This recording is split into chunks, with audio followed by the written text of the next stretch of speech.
Kingdom citizen. Kingdom citizen. Kingdom citizen. Kingdom citizen. Of Wisconsin. Kingdom citizen.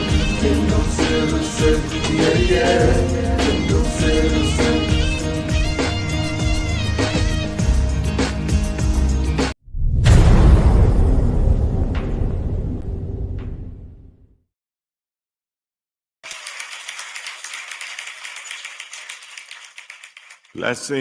Blessings, and blessings, everyone. Welcome to Kingdom Citizen of Wisconsin, and I am your host, Dr. David D. King, and I am ready for tonight.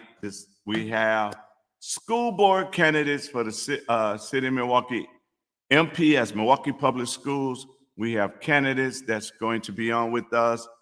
In the beginning, I thought it was going to be 4. One can't make it, but it will be 3 candidates for the Milwaukee Public Schools. So I'm excited to have right now with me, I have Dr. Reese and I have Mr. Jeff Spence with us today, and they're going to come on in a minute and share their comments and stuff. Hey, Scott, bless you. Good to see you this morning. But before they come on, I would just want to make a couple of announcements that we are beginning to do. All right, the book. Why is it important to stay in the middle from a kingdom perspective? Book is now in 15, going on 16 states that is in right now, and we're excited about the book. You need to get the book. It is very educational, very powerful book that you guys, if you would like a copy, just call 414-676-0842. That's 414-676-0842. And we are still looking for volunteers to help Kingdom Escocia Academy. We will be working the Brewers game, all 81 Brewers games. We're looking for volunteers to work, to raise money so our children can have a better education. Kingdom Escocia Academy is a private school that is going to be empowering our children with one of the best curriculums in the state of Wisconsin. For more information on volunteering, you can call 414-676-0842. That's 414-676-0842. Or you can call 414-899-6288. 414-899-6288. And if you would like to get healthy and get paid at the same time, if you're looking for extra income while being healthy and helping your family be healthy, call 414-676-0842. That's 414-676-0842. And if you're looking to become a PMA, Private Ministry Association, or Private Member Association, look at Amber, and Amber, which also known as Mercy, will be glad to help you. Reason we call her Mercy is because that's her new name on the constitutional teaching class. And also Abigail, her real name is Sarah, Restoration of Freedom School. She'll be teaching the Constitution, and not only that, but she will be teaching the Word of God. Also, this Saturday, Mercy and Abigail, Amber and Sarah, will be on Kingdom Citizens of Wisconsin show, and we will be breaking down the Wisconsin State Constitution. So y'all join us for that as well. And Kingdom Escocia has put together a campaign called Campaign Co-Parenting. If you having issues with co-parenting and you want a better environment for your child and you want your child to be able to have both parents in their life, even though you're not together anymore, call us at 414-585-9511 and be part of the Campaign Co-Parenting for the betterment of your child. And we're as excited about being with each and every one of you tonight. And we thank everybody for tuning in all over Wisconsin. We're excited. And so I want to bring our guests on. So let's give them a hand.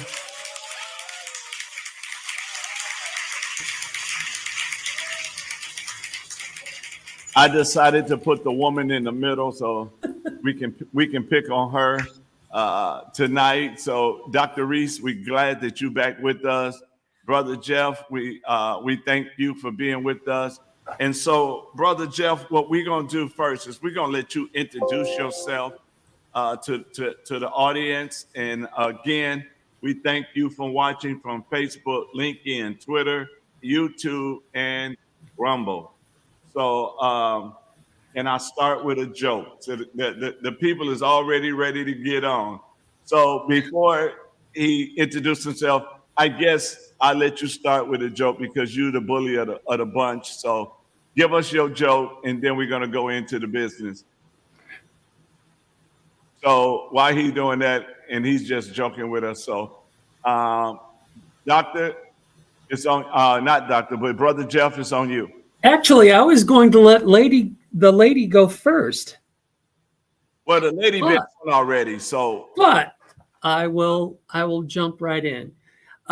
Good afternoon, everybody. My name is Jeff Spence, and I am a lifelong citizen of Milwaukee. I grew up here in the 53206 zip code, if you're not familiar with Milwaukee.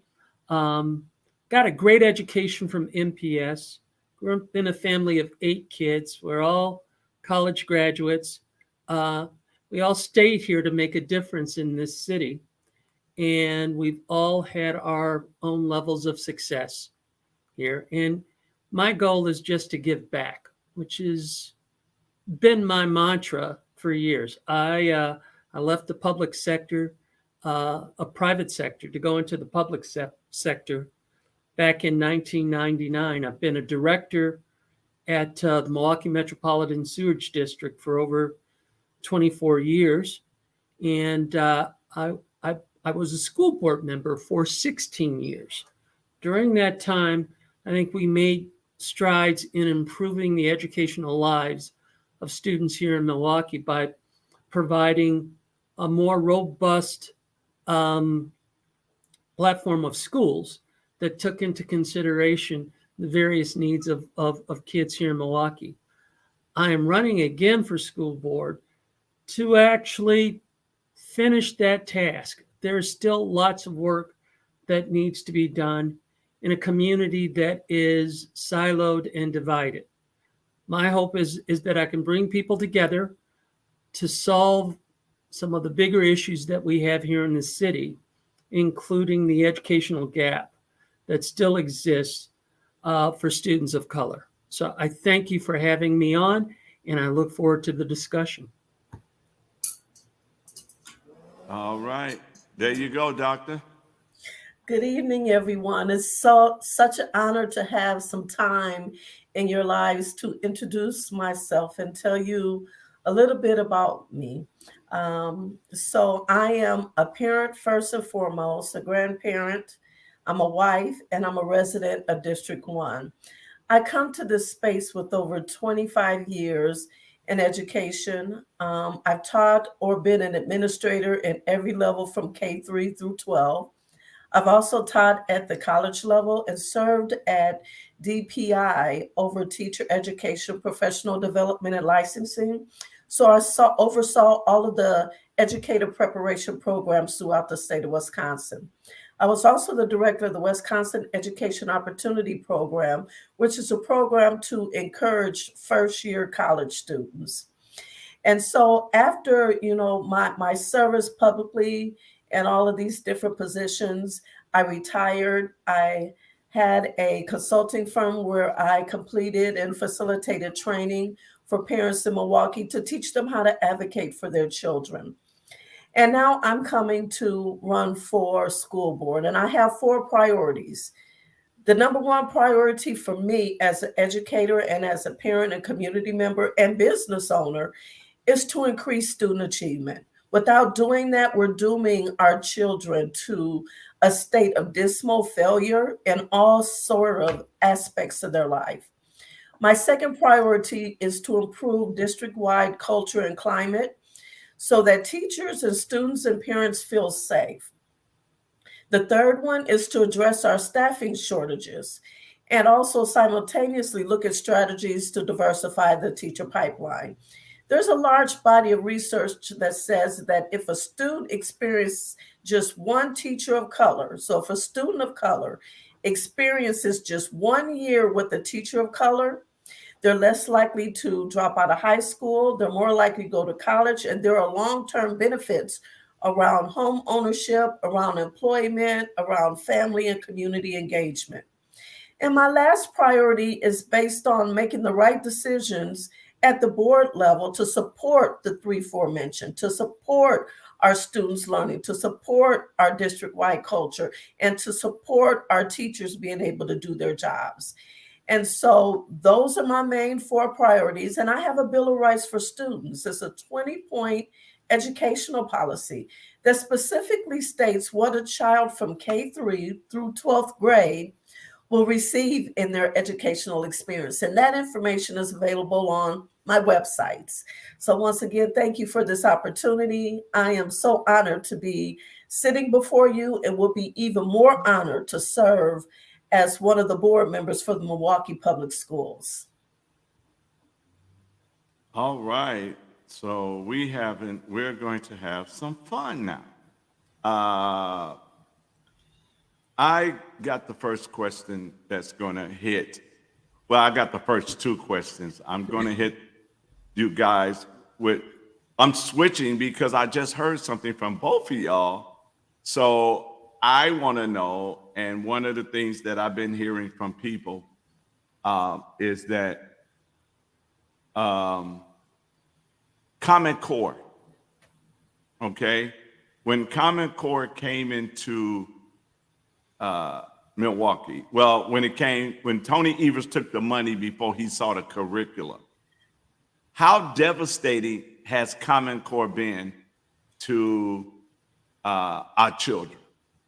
And either one of y'all can answer that. Do you feel it been devastating, or you don't feel it been devastating to our children? Because we had a lot of parents complaining about Common Core, the Common Core math, the whole 9 yards. So do you think Common Core was a good or a bad thing?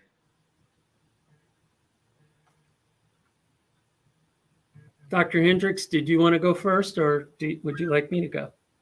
It's up to you. Ladies first. Okay. So coincidentally, I was an educator when the Common Core standards were rolled out, and there was a really large emphasis on parental involvement. And so that was a huge positive aspect of this particular choice of standards. However, what I found is that where the Wisconsin standards really provide measurable targets as it relates to what children should know and be able to do at each grade level, the Common Core was much more vague. And I think because of that vagueness, it was a little bit more difficult for educators to wrap their minds around what curriculum and what sort of instructional strategies they should utilize.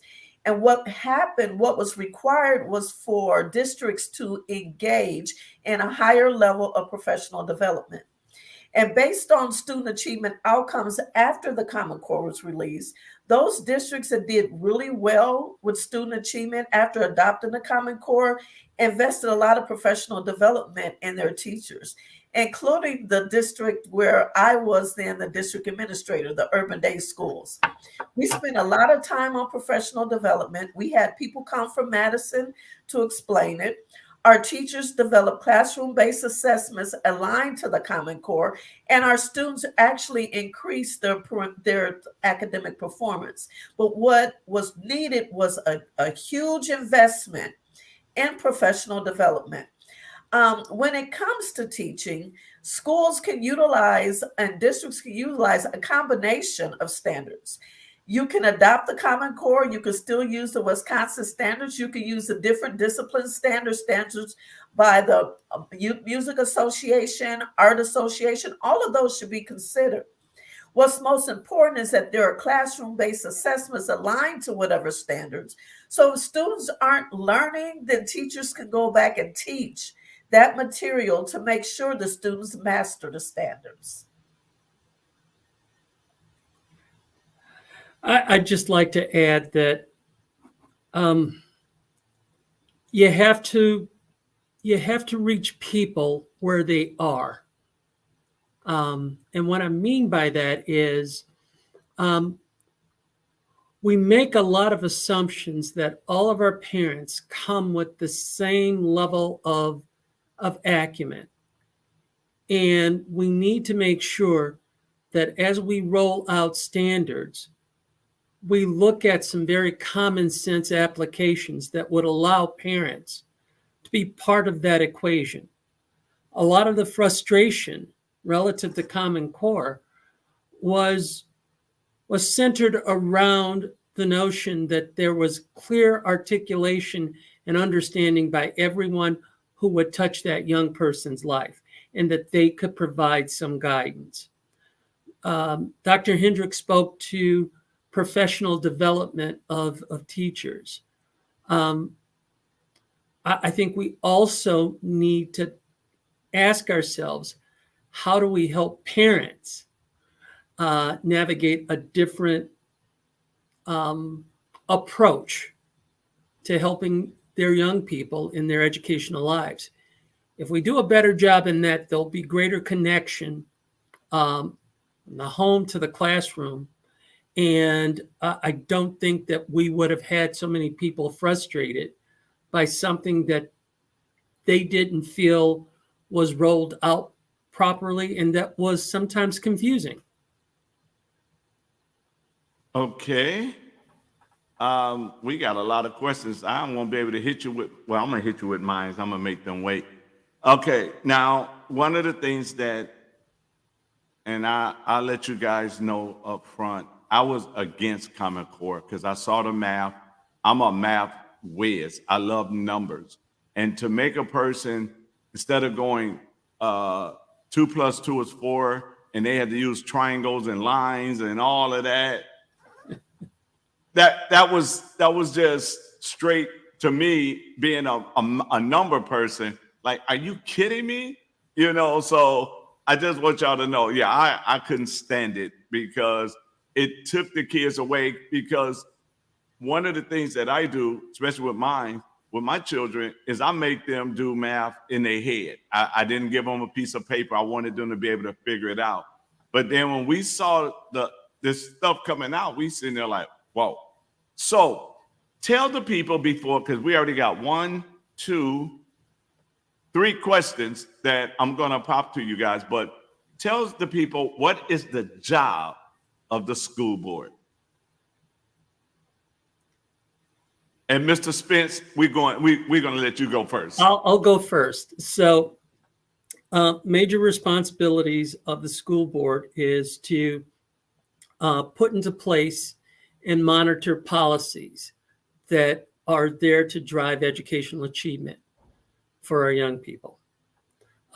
School board is the fiduciary of all of the funds that are used for the educational system here in our public schools.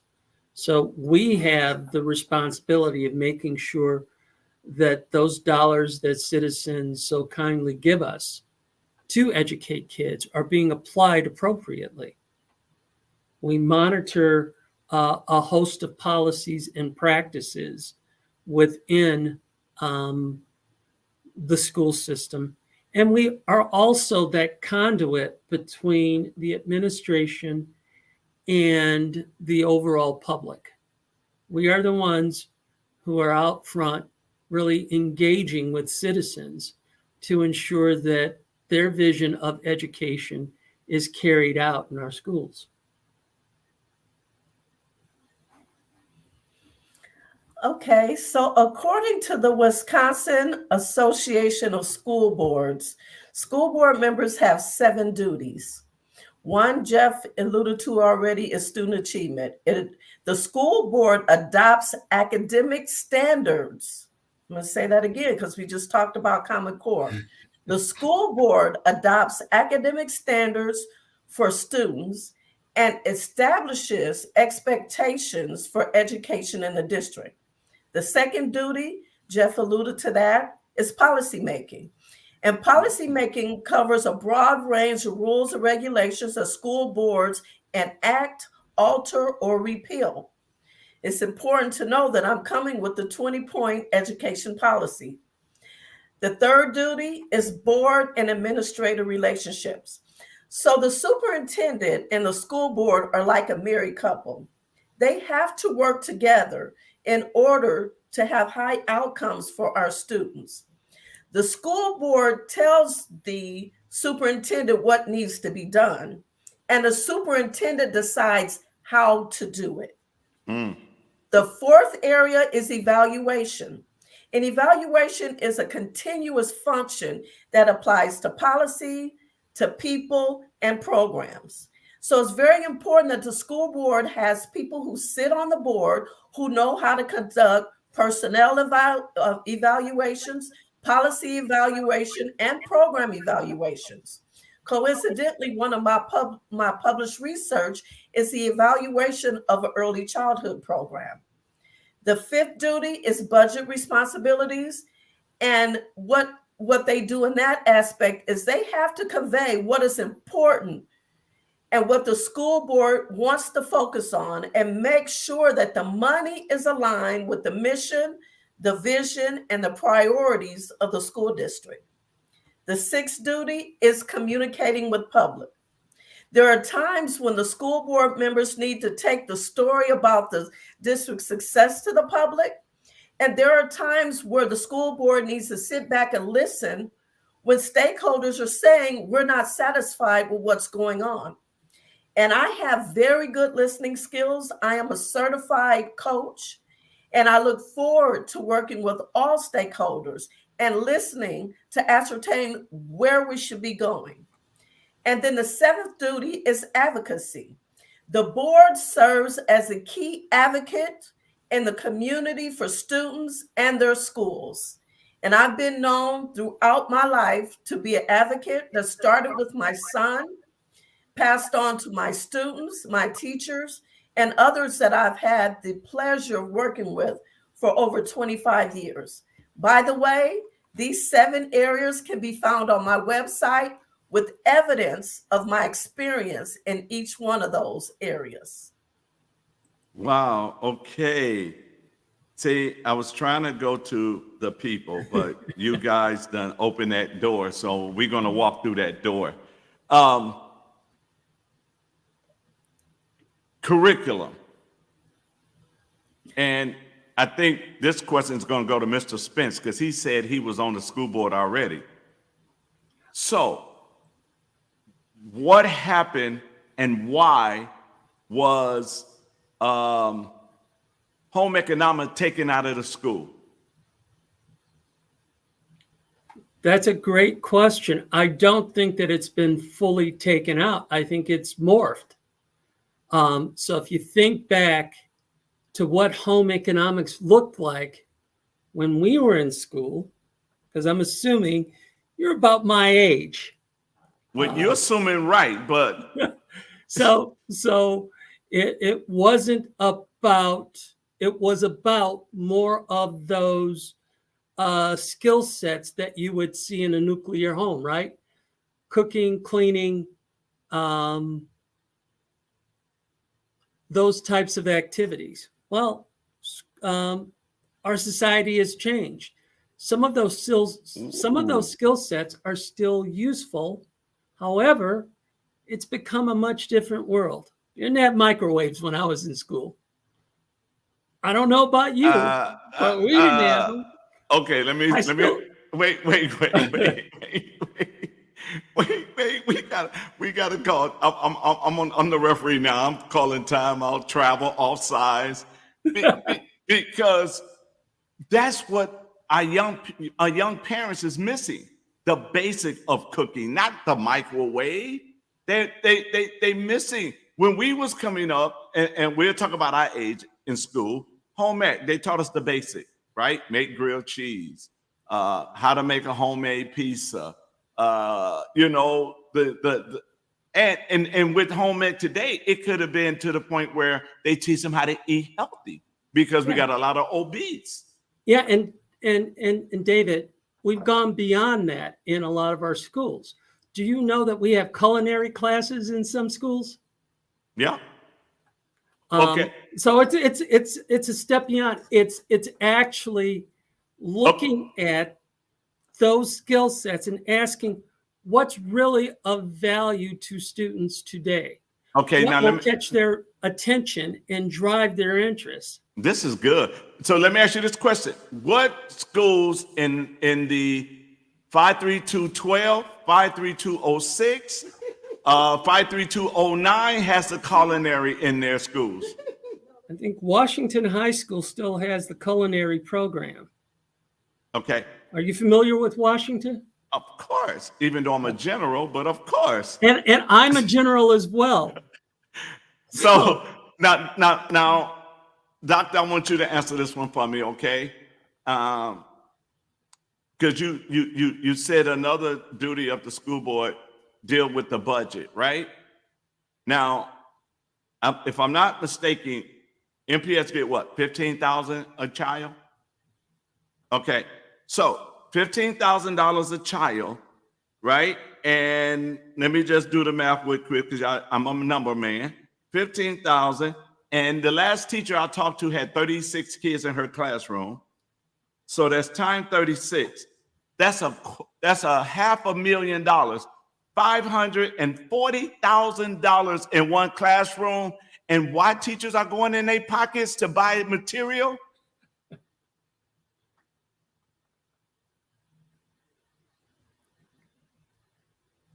You got yourself muted, Doctor.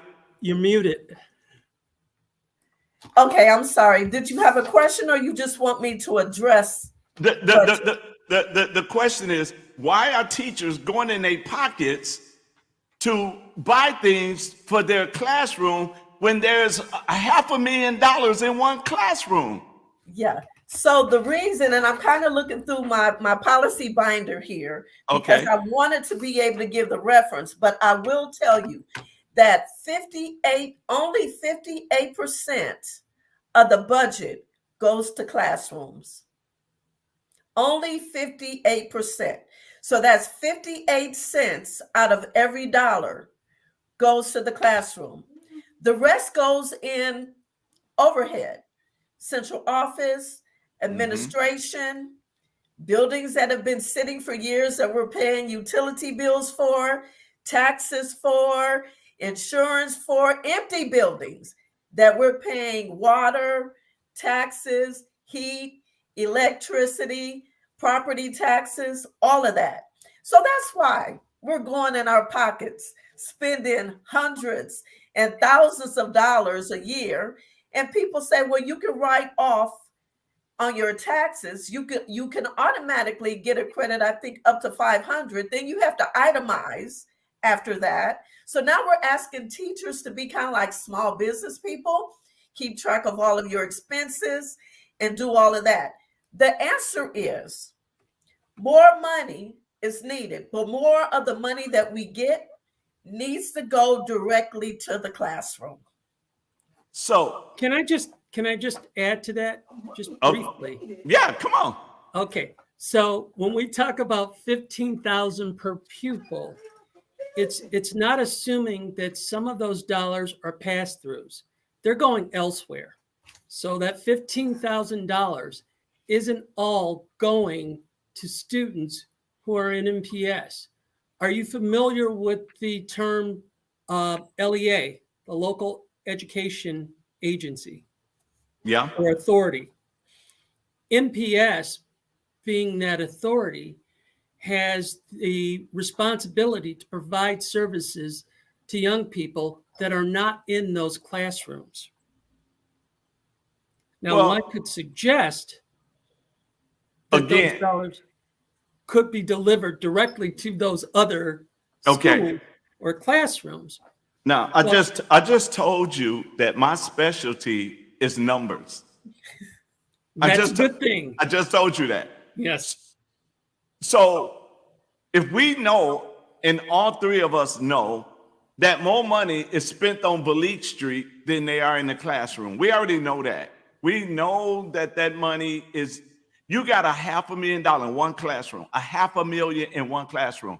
We know MPS will not sell school buildings to choice schools, but the problem that I'm asking, and the reason I'm asking this question is, we're trying to wrap around our head, teachers who want to teach can't teach. And the reason they can't teach because they're too busy going in their pockets, or the parents get a list. We need you to bring this, we need you to bring this, we need you to bring this. And the money, we're trying to figure out, okay, where the money going? So if the teacher has to become, now watch this, if the teacher has to become a small entrepreneur to try to educate her kids, right? And you got the school board, you got the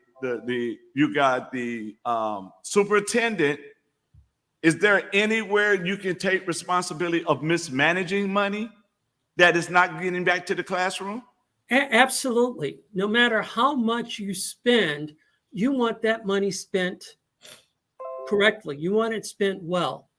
My observation is that when you throw out numbers like that, there's very little discernment on what that number represents.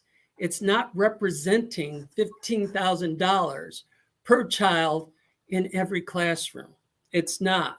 And so that's when we try to boil it down to something that's consumable, sometimes we mislead people, and we shouldn't do that. We should actually break it down so people see where every dollar is going to. Well, I'm a numbers guy too. Okay, so watch this. Okay, so watch this. If we know that it is, the dollar is $15, 15,000, whatever that number is, okay? But it's a number. Yes. Okay, you saying it's a number. So let's look at the waste. Dr. Hendricks just pointed it out. You're paying for buildings that you're not even using. You're paying water bill on a building you're not even using. You're paying heat bill. That's waste money. Oh, now, if a mother came to you and told you she could not afford her child doing a certain thing, the first thing you want to ask her is, what are you doing with your money? Yeah, I am not disagreeing with you that there is, we could better spend dollars. No disagreement on that. And that's part of having a responsible board, is to really look at how you're applying your resources to get the outcomes that you're trying to achieve. And if those resources aren't adding any value, sometimes you gotta jettison those resources, right? And pick them where they're going to add value. Right. Now, this is not to Dr. Hendricks, because she wasn't on the school board. You was on the school board. So yeah. I got to ask you this question because you set yourself up. So I'm going to walk through that door and then we're going to take the... Walk on, brother. Walk on. All right. So do you think, and I just got to ask this, the way the school is right now today, the way that the system is set up right now, you have, and correct me, doctor, if I'm wrong, only 10% of our children can read math and reading at the quality level, even though the level for the state ain't nothing but 42, but we at 10. Do you think the school board of Milwaukee has failed the children? And if yes, how long has they been failing our children? I think that this city is failing our kids. No, wait, Mr. Spence. You're interrupting me. Let me finish. Including our system, including Milwaukee Public Schools. And Dave, the reason I verbalize it in that way is that our challenge in this city is we tend to work in these silos. And we tend to blame as opposed to own. We've got to own our failures as a community, and we've got to come together and look at systems differently that lead to different outcomes. If we don't do that, it stays about blaming. Okay, We got to move it forward. You're right, but let me ask you this question now, because when a football team is failing, they might keep the head coach, and the offensive didn't produce. Who do they fire? They fire they don't fire the owners, do they? They don't fire the owners, but who do the owners fire? They fire the coach. Which coach? The head coach. No. If they keeping the head coach because they thinking the head coach can do a good job, what coach is fired? The offensive coordinator, the offensive coach. Could be the defensive coordinator, could be the general manager. Wherever they find that leak, if the defense is bad, they get rid of the defensive coordinator. If the offense is bad, they get rid of the offensive coordinator, right? If you say so, yes. No, we just saw it with the Tampa Bay Buccaneers. They just fired. Tom Brady played terrible, and they fired the offensive coordinator. Bottom line is you want the strongest team possible, correct? Yes, but the reason, I think that's your point. No. The point is this. We know the whole system is failing. We know that the whole system is not doing a job. But we have to look at it. We have to cut it up and look at it from where it is. If the education system is part of the problem, we can't look at the whole city. We have to look at the education system. We have to look at the curriculum. She just named 7 duties of school board, right? 7 duties. So if she named 7 duties, we got to grade the school board members off of those 7 duties, not the city officials, not the aldermen, the school board members and the superintendent. Those are the ones who get graded by those 7 points. So if those 7 standards is not met, did we fail the children with the school board and the superintendent? That's all we asking. Yeah. And David, I would tell you that we are failing our young people. Number one. Number two, the situation is much more complicated than one would suggest. Your statement would lead people to believe that kids are all similar. They're cookie cutter, that they all come up in the same way. And we know that kids are unique, right? Where we are failing is we are failing by not understanding the uniqueness of every young person and coming up with strategies to help every young person achieve their greatest potential. That is where we're failing. And with that being said, that is where the school board, that is where this city is failing. Everybody is failing. And my whole issue, David, is finding a way to reinvent these systems so that we don't continue to do the same thing we do time and time again and expect different results. That's the issue in my mind. And at the center of that is the school board. Okay. Now, I'm so glad you said it that way, because of the fact that then the Common Core standard make everybody like a cookie cut. Everybody's supposed to be the same, according to the Common Core standard, because they all being graded off that standard. Yes or no? Now they are all being graded relative to achievement. And here's what can I give you an example? Because this gets to your core point here. We all learn to read at different paces. We all learn that different strategies might be more appropriate for us than others. Some people believe that phonics are going to get you there. Some people will say whole I forget the term. Whole language. Whole language. Thank you. Whole language will get you there. The reality of it is, you know what? Both strategies are valuable based on where that young person is. I can't tell you that all you need to do is do phonics, and that will help a young person not only be a strong reader, but will read with a greater understanding. So we've got this, I'd like to call a bag of educational options. It's how you apply them. It's no different than a doctor applying the right tools in their toolbox to help you from a health perspective. Teachers should have this bag of options and place them based on where that in particular child is at, what their needs are.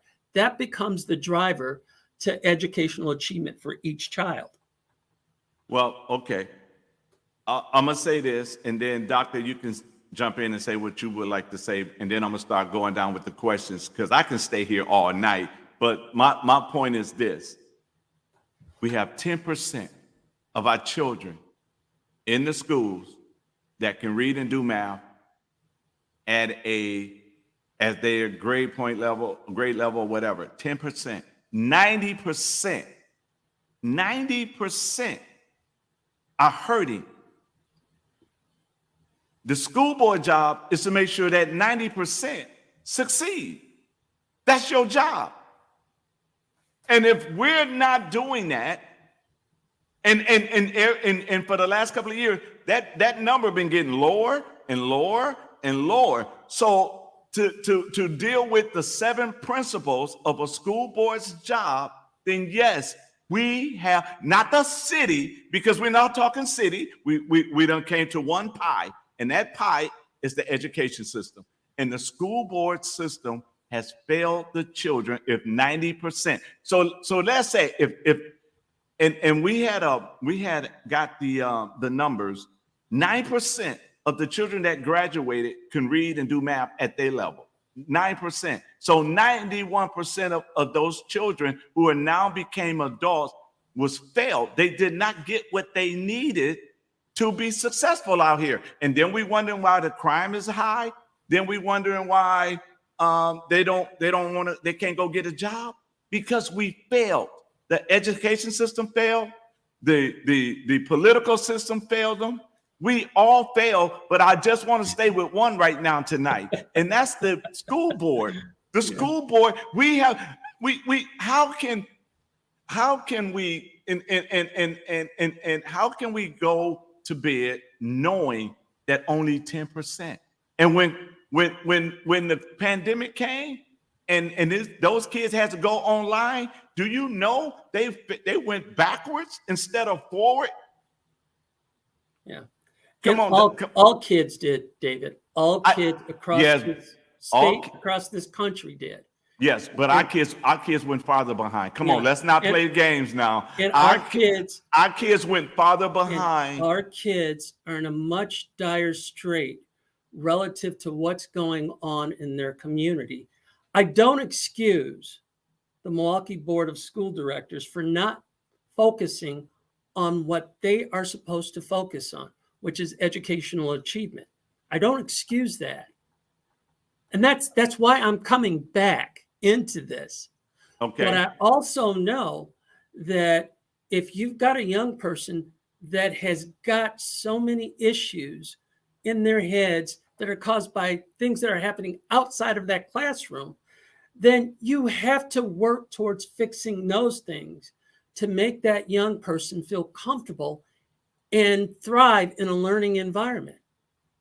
Well, and so I know you want to say, well, regardless of anything, you got to do your job in that classroom.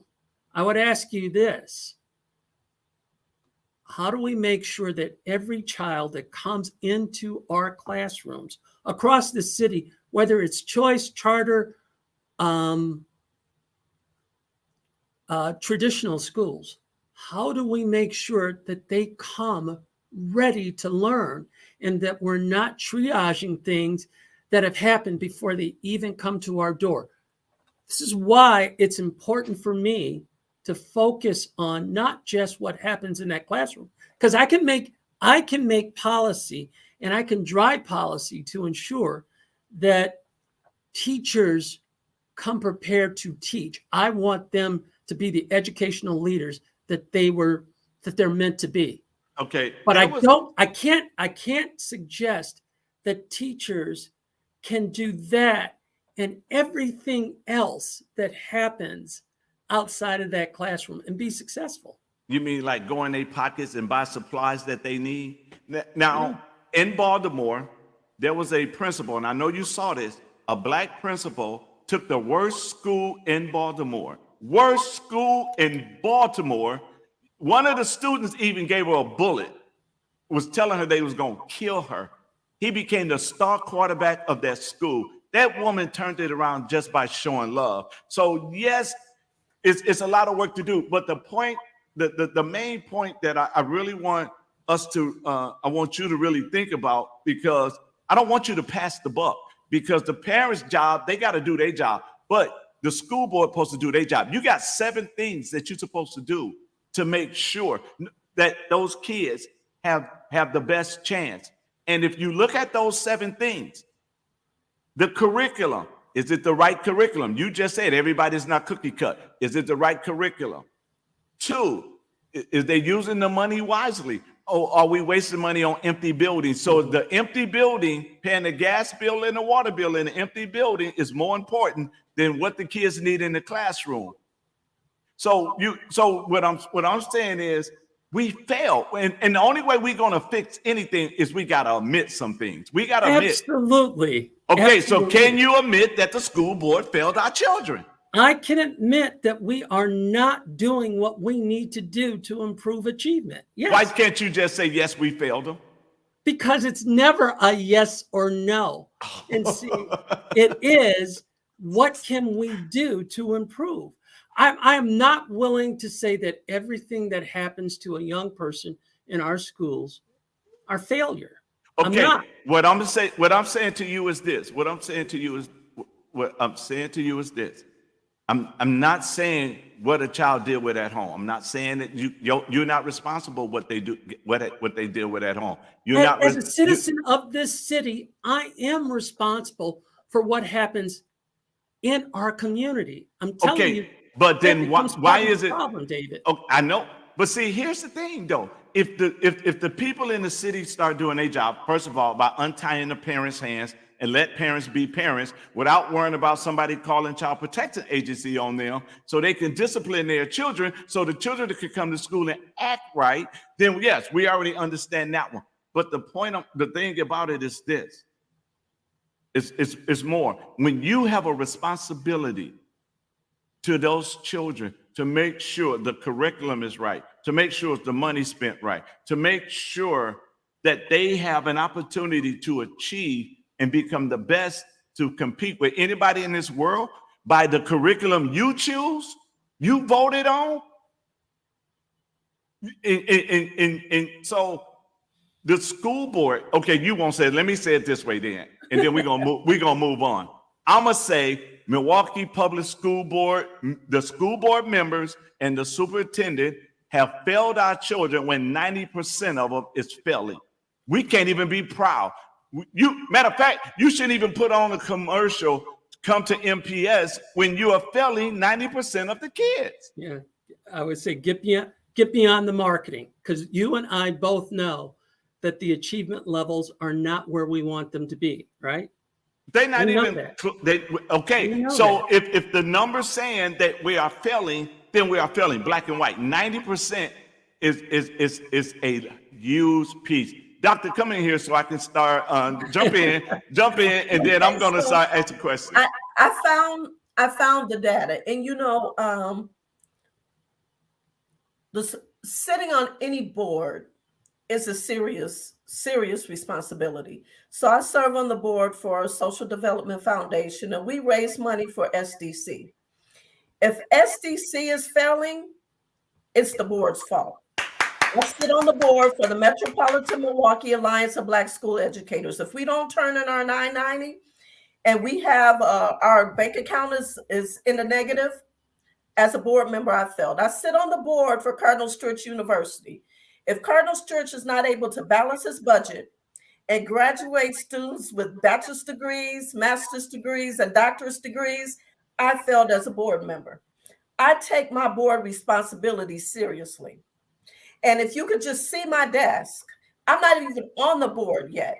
And I'm pulling up research about districts that are similar to NPS in demographics, in income, in family composition, in unemployment, in incarceration rate, in home ownership rate, and districts that have been able to, despite all of those factors for which education doesn't have a button to push, they've turned things around.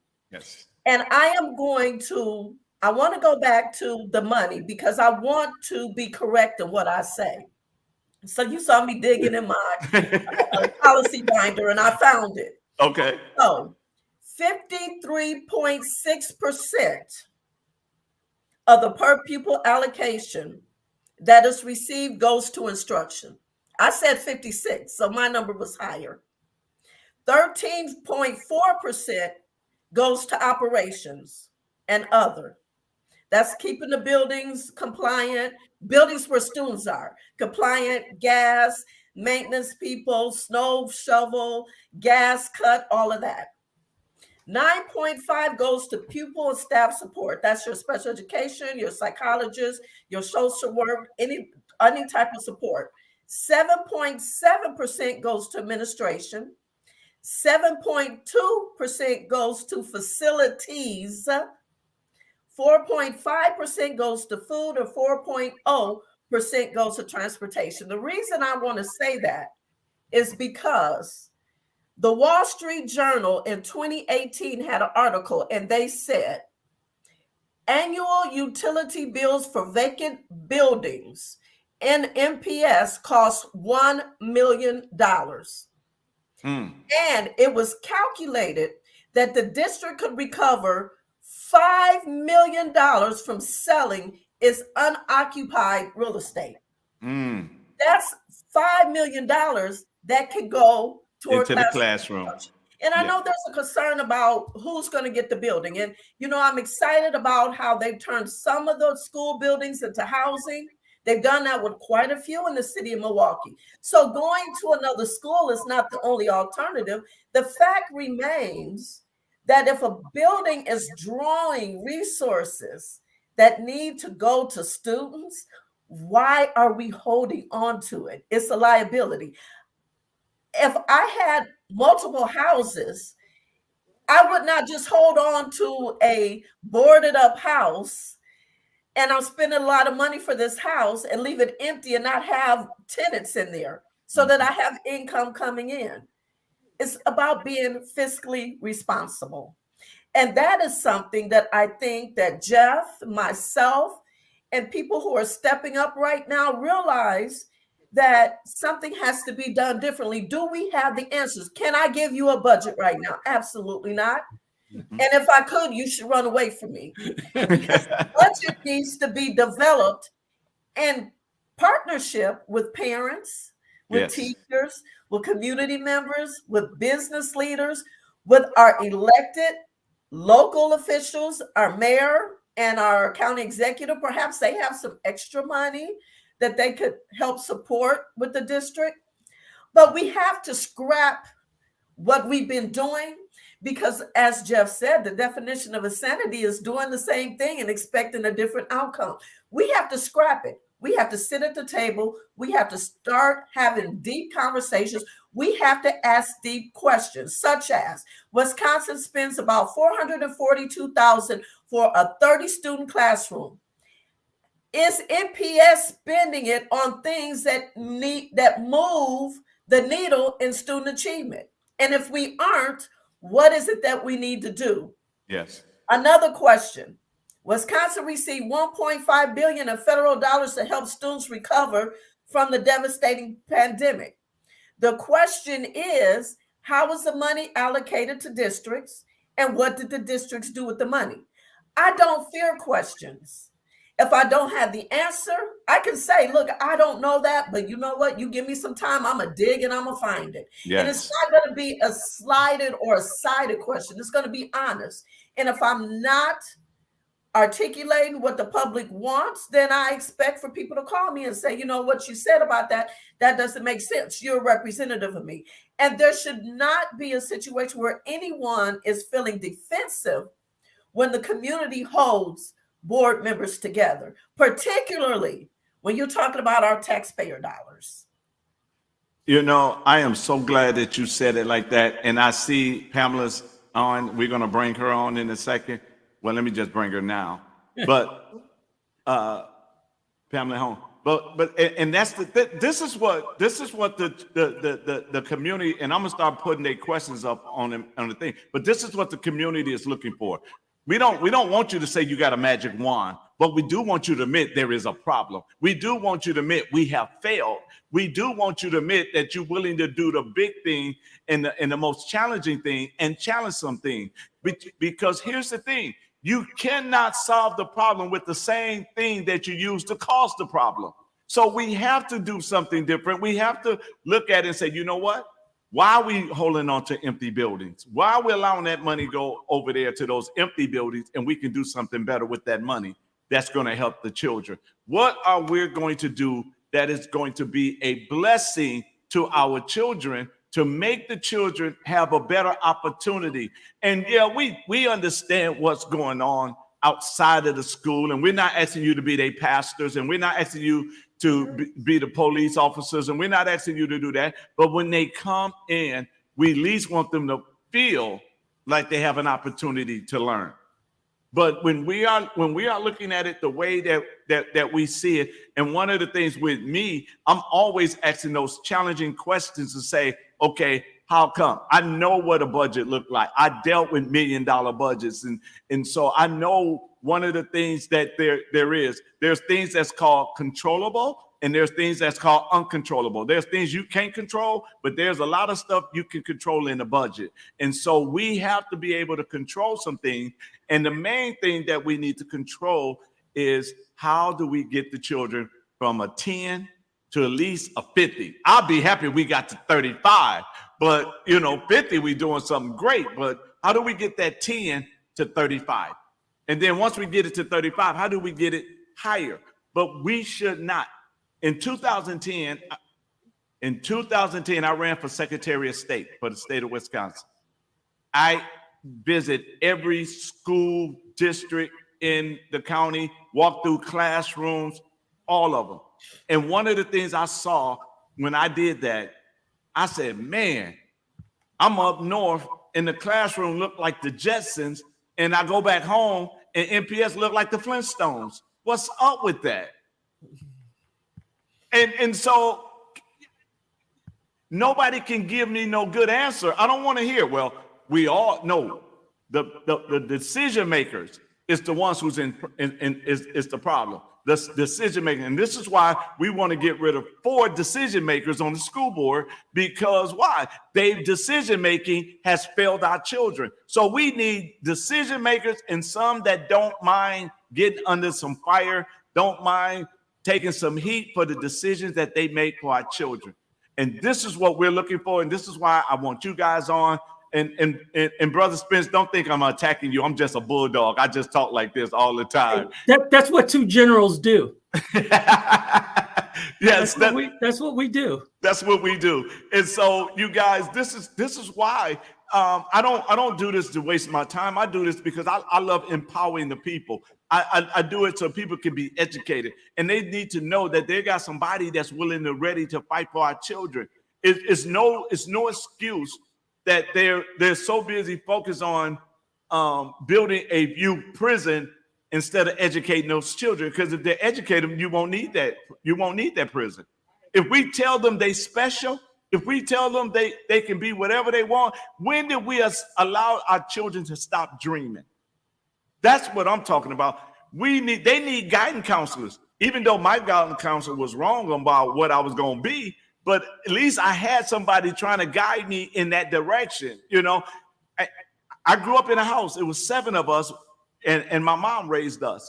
So she did a great job raising us. But the thing that we can't use that as an excuse. So we have to look at it and say, what do we need to do when they come into those thresholds of the school. I'm a pastor, and I tell every parent, when your kid walk through that door, they my kids now. I'm dealing with them now. So I got to take responsibility for those kids. If those kids is not learning what God is saying and what the Bible says, and their life is not going in that direction, I take that responsibility. So when we look at this thing as a school board, you guys, we're looking that the bar is right here, but we're looking up here for you guys. We're looking for you guys to go in there and make some noise, and we'll have your back. We would definitely have your back. So let's start with some of these questions. Hey, Miss Holmes. So whichever Hey there, one of how y'all, are you? I'm great. Good. So whichever one of y'all want to touch this one, this is from a teacher.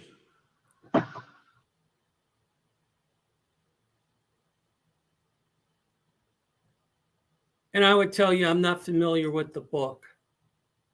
Okay. I'll just be honest with you. I've not read it. So if she can give us sort of a 1 or 2 sentence highlight, that would be great. Okay. Anybody else want to touch it? Anybody read it? So I have read the book, and I do know social studies teachers who utilize it. This book casts another narrative, for lack of better words, on the history of the United States. So it talks about the fact that the narrative is that Columbus did not discover America.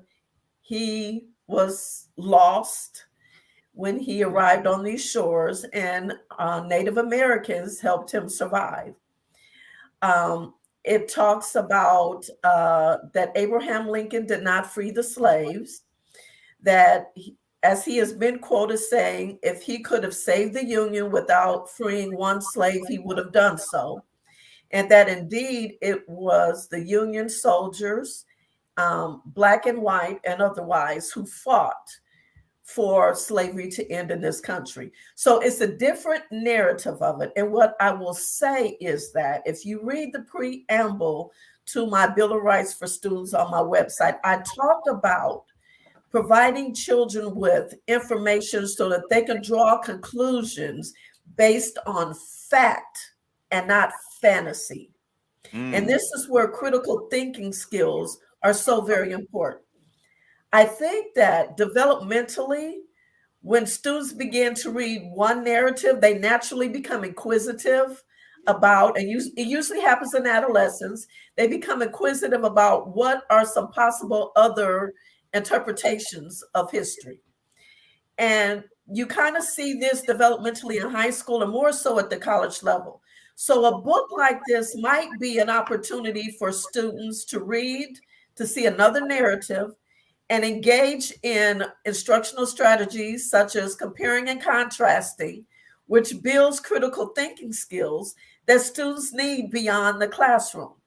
And so I'm not opposed to this book, but what I would say is that if I were a classroom teacher and I wanted to bring this book to my classroom, I would certainly respect my parents and send them, as Jeff requested, a short synopsis of the book and an explanation of it, and ask them, do they have any opposition to this? And then if parents are okay with it, teach it from a point of view where we're going to compare and contrast this text with this book to build critical thinking skills. And as a teacher, I don't take one side or another.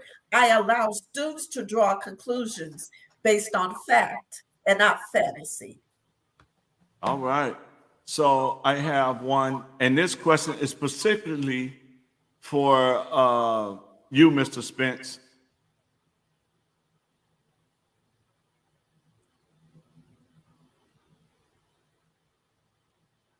So that's a great question. So for 16 years, I was the director.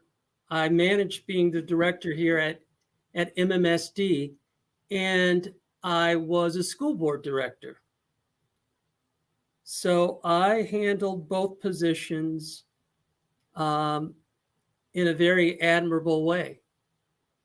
So whether it's being an alderman and a school board member, or whether it's being a school board member and a leader at MMSD, I believe that I've shown that I can handle both. Okay. Ms. Holmes, you might want to turn your back screen off. Oh, you weren't even sitting there. Okay. So this question I'm gonna put up, and I just want to know if you guys for or against this question.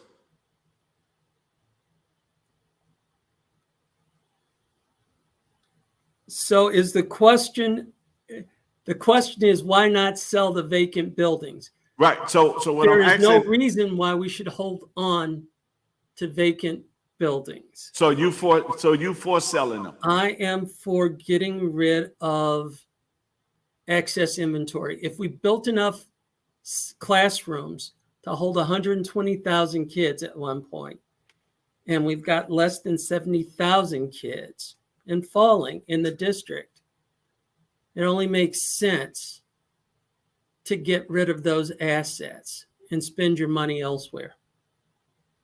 Ms. Holmes? I'm for selling the buildings. Like, why keep them? And they're occupying space, and we have to pay bills on them, the light bills. We have to have janitors go in and clean it up, release them out to somebody else that needs them. Okay. Doctor? Once again, like the Wall Street Journal said, that annually utility bills for our vacant buildings at NPS cost $1 million. The district will recover $5 million from selling excess real estate. I think that is something we should pursue. I really like the idea of housing. I believe they're getting ready to do that at a school that's down the street from my house.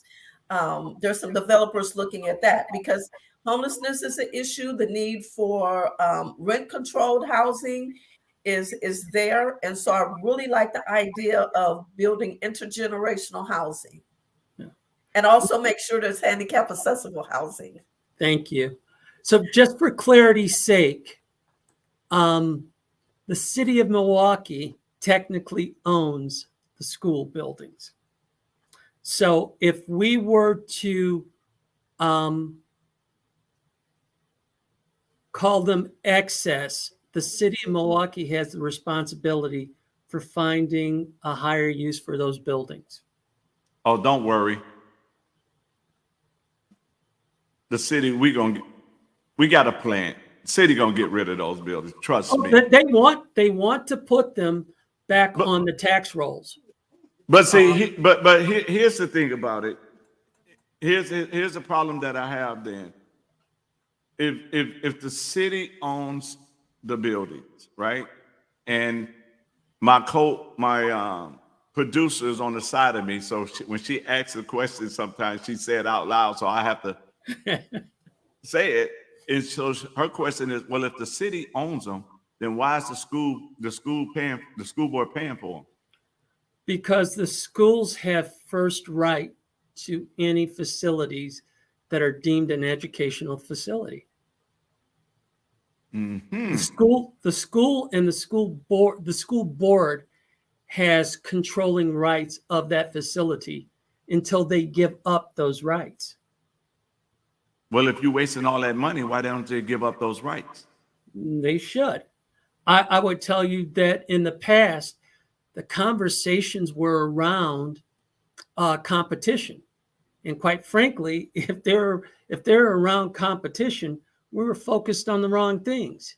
We weren't focused on educating the kids that we've got, as opposed to thinking that somebody else is going to steal our cheese.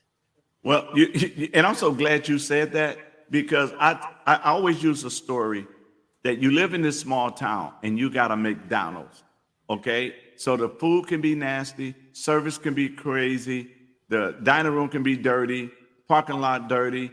But if you want to go out and eat in that town, you still got to go to that McDonald's. But the moment you put a Burger King in that McDonald's, in that town, then McDonald's got to step up their game. So if you put a choice school in one of those buildings and they're producing, all you got to do is step up your game. Because the same children that you guys deal, that MPS deal with, some of them same kids are in choice schools. Yeah. So hold on. Here's the one, and I want all three of y'all to just make a comment on this one. And we're gonna start with Miss Holmes since she ain't been saying nothing since she just got on. Okay.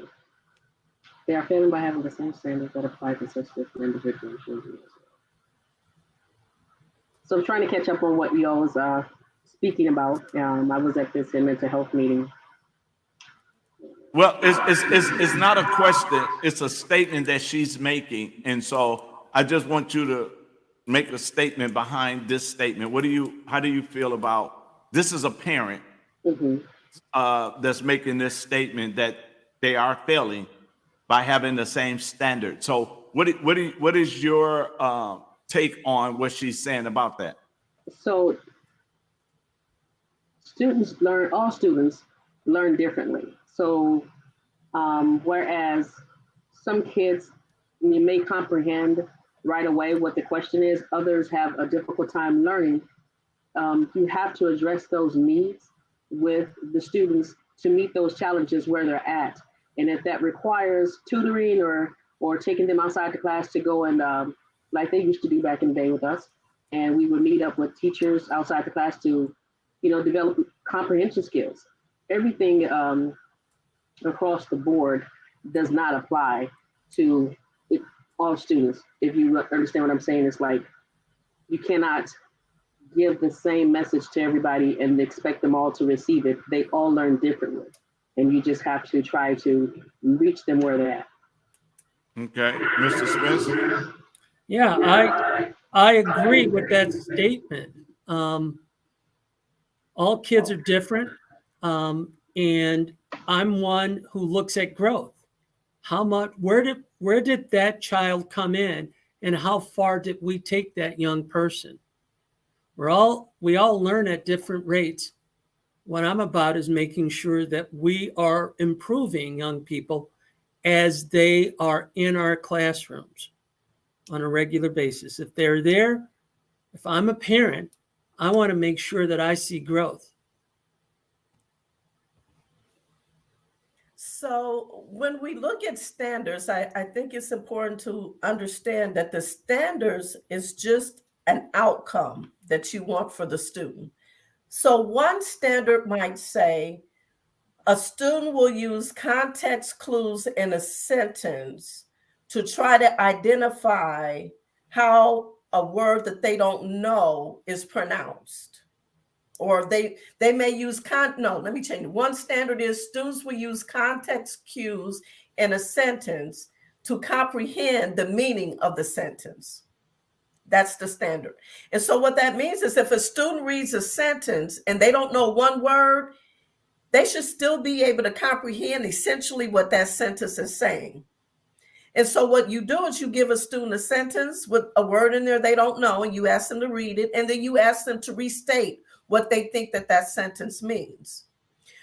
The challenge that I think we're seeing is that everyone wants to teach all students the same. The standard measure what students are able to do, but we have to differentiate our instruction so that we meet the needs of each student in our classroom. And that's what a high quality teacher does. So I want to restate it. I don't see the sentence up there, but I think it's better to state that we are failing our students by teaching them all the same way, as if they all learn the same way. Okay. So let me say this, because you know what? And I've been listening and everything, and I'm only hearing about the negative students, right? What about the kids that's acting up in class because they're not being challenged because they already know the stuff that's going on? What about those children that they saying they're ADHD, but they're not. They're just not being challenged. Why? Because number one, let's be honest, one teacher cannot teach 36 kids. Right there, you got 36 kids. You don't know what a child, see, we don't know what they need because you got too many in the classroom. So the one that acting up, you know, like they say, what, the squeaky oil get the wheel? I mean, the squeaky wheel get the oil. But these kids, I watched those children and I said, and I asked the child and they was like, I already know this. And I was like, prove it. And they proved it. But their teacher couldn't go no further. So what about those children who already know the stuff that they're being taught? Because every child is not in a bad environment at home. Every child is not out on the streets. Every child is not, like you just said, every child is not the same. So how can a teacher evaluate 36 kids when the state don't even allow a daycare teacher to have more than 5?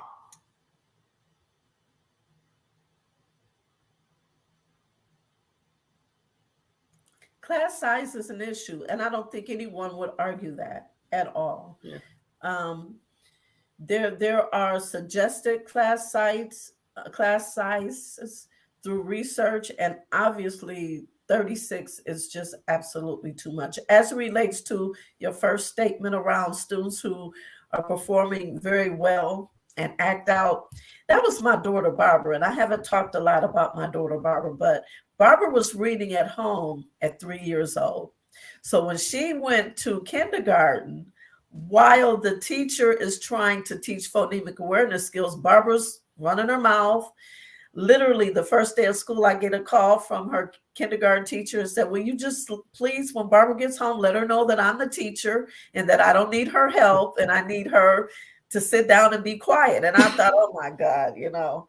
And so what I did was I went to Walgreens, and now this is way back in the early 90s. Walgreens used to sell workbooks for kids, and they had kindergarten, first grade, second grade, third grade. And as a parent, I sent my daughter to school with work that was at a grade level above the grade she was in. And I told her, when you finish the teacher's work, you keep your mouth shut so the teacher can teach other students, and you do mommy's work. Now, I'm an educator, and I get it. All parents are not going to do that.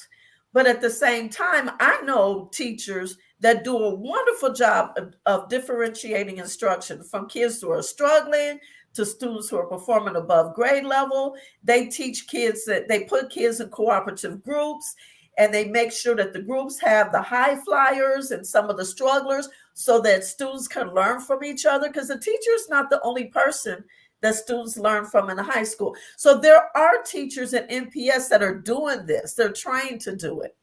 But at the same time, I agree, if you have 36 kids, there's just no way you can manage that. Yes. Okay, so here's the next question.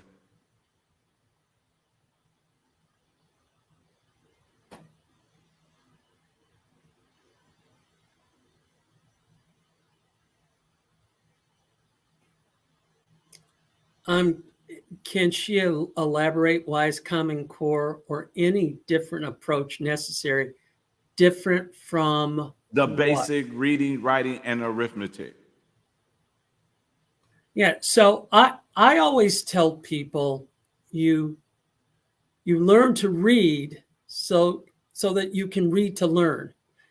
All that means is there's more to learning than just reading. We learn the basics. We should learn the basics by the time we're in third grade, and everything else just builds on top of that. So if people are thinking, well, you know, we can just make sure that we've got readers. Well, that's not all that learning is about, or that you can do basic math. That's not what learning is about. It's taking that and applying it to a host of things that student might be interested in. Okay, but when you talk about that, when you look at Common Core, right? And you use okay, so reading, writing, and arithmetic is the basic. It's the fundamental that the kids need to go, and you build on that foundation. But if that foundation is not solid, if you take, let's say you say, okay, you said reading is not, make that statement again, because I don't want to misquote you.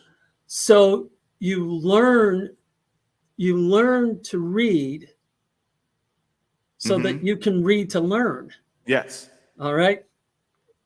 To me, that makes a lot of sense. I started out not as a reader. I learned to read so that I could learn about a whole world that was beyond where I was at. That's what reading was about for me. I could learn to do things. And so I'm building a portfolio of skill sets.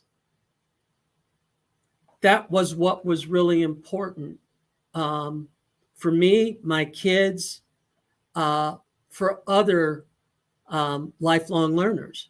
It's building those skill sets.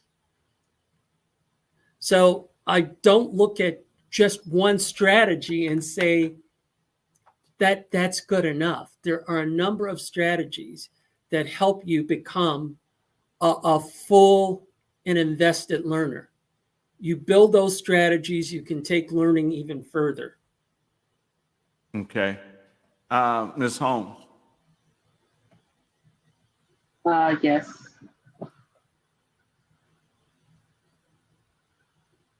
You want to touch that? Let me put it back there. I will yield to Dr. Hendricks. I was just checking on my mom real quick. She's having breathing issues, so just pass me up for a minute. Okay. Okay. So could you put the question back up again? Because I was listening. Okay. Oh, why? Okay. So, I'm going to go back to the duties of the board. You remember the first duty was student achievement and adopted standards. The board decided to do something different. That's how we came up with the Common Core. The Common Core came with money for school districts at a time where districts were struggling. It came with some requirements of school districts to have parents become involved in the adoption of it. And a lot of school districts decided to adopt it. If it's not working for us, then through participation with parents, community members, business leaders, educators, administrators, we need to consider another set of standards. I did in the private chat share the link to DPI's Wisconsin academic standards. I put it out. I personally, as an educator and as a researcher, prefer the Wisconsin academic standards because they're much more measurable and they align a little bit better with, preparation of lessons and instructions and classroom-based assessments. But at the end of the day, it's up to the board to bring our constituents together and our stakeholders and have a conversation. If it's not working for our children, then let's change it. And what are some standards we need to look at? Okay, now let's see. Are you able to answer that one, or should I go to the next one, Miss Holmes? Then you go to the next one. Okay. Yeah. So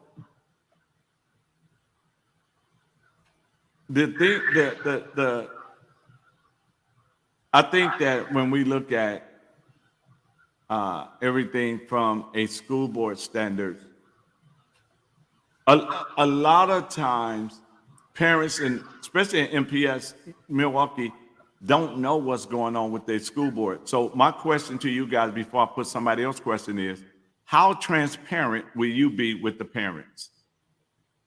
And I'm going to start with Ms. Holmes. That's an easy answer for her.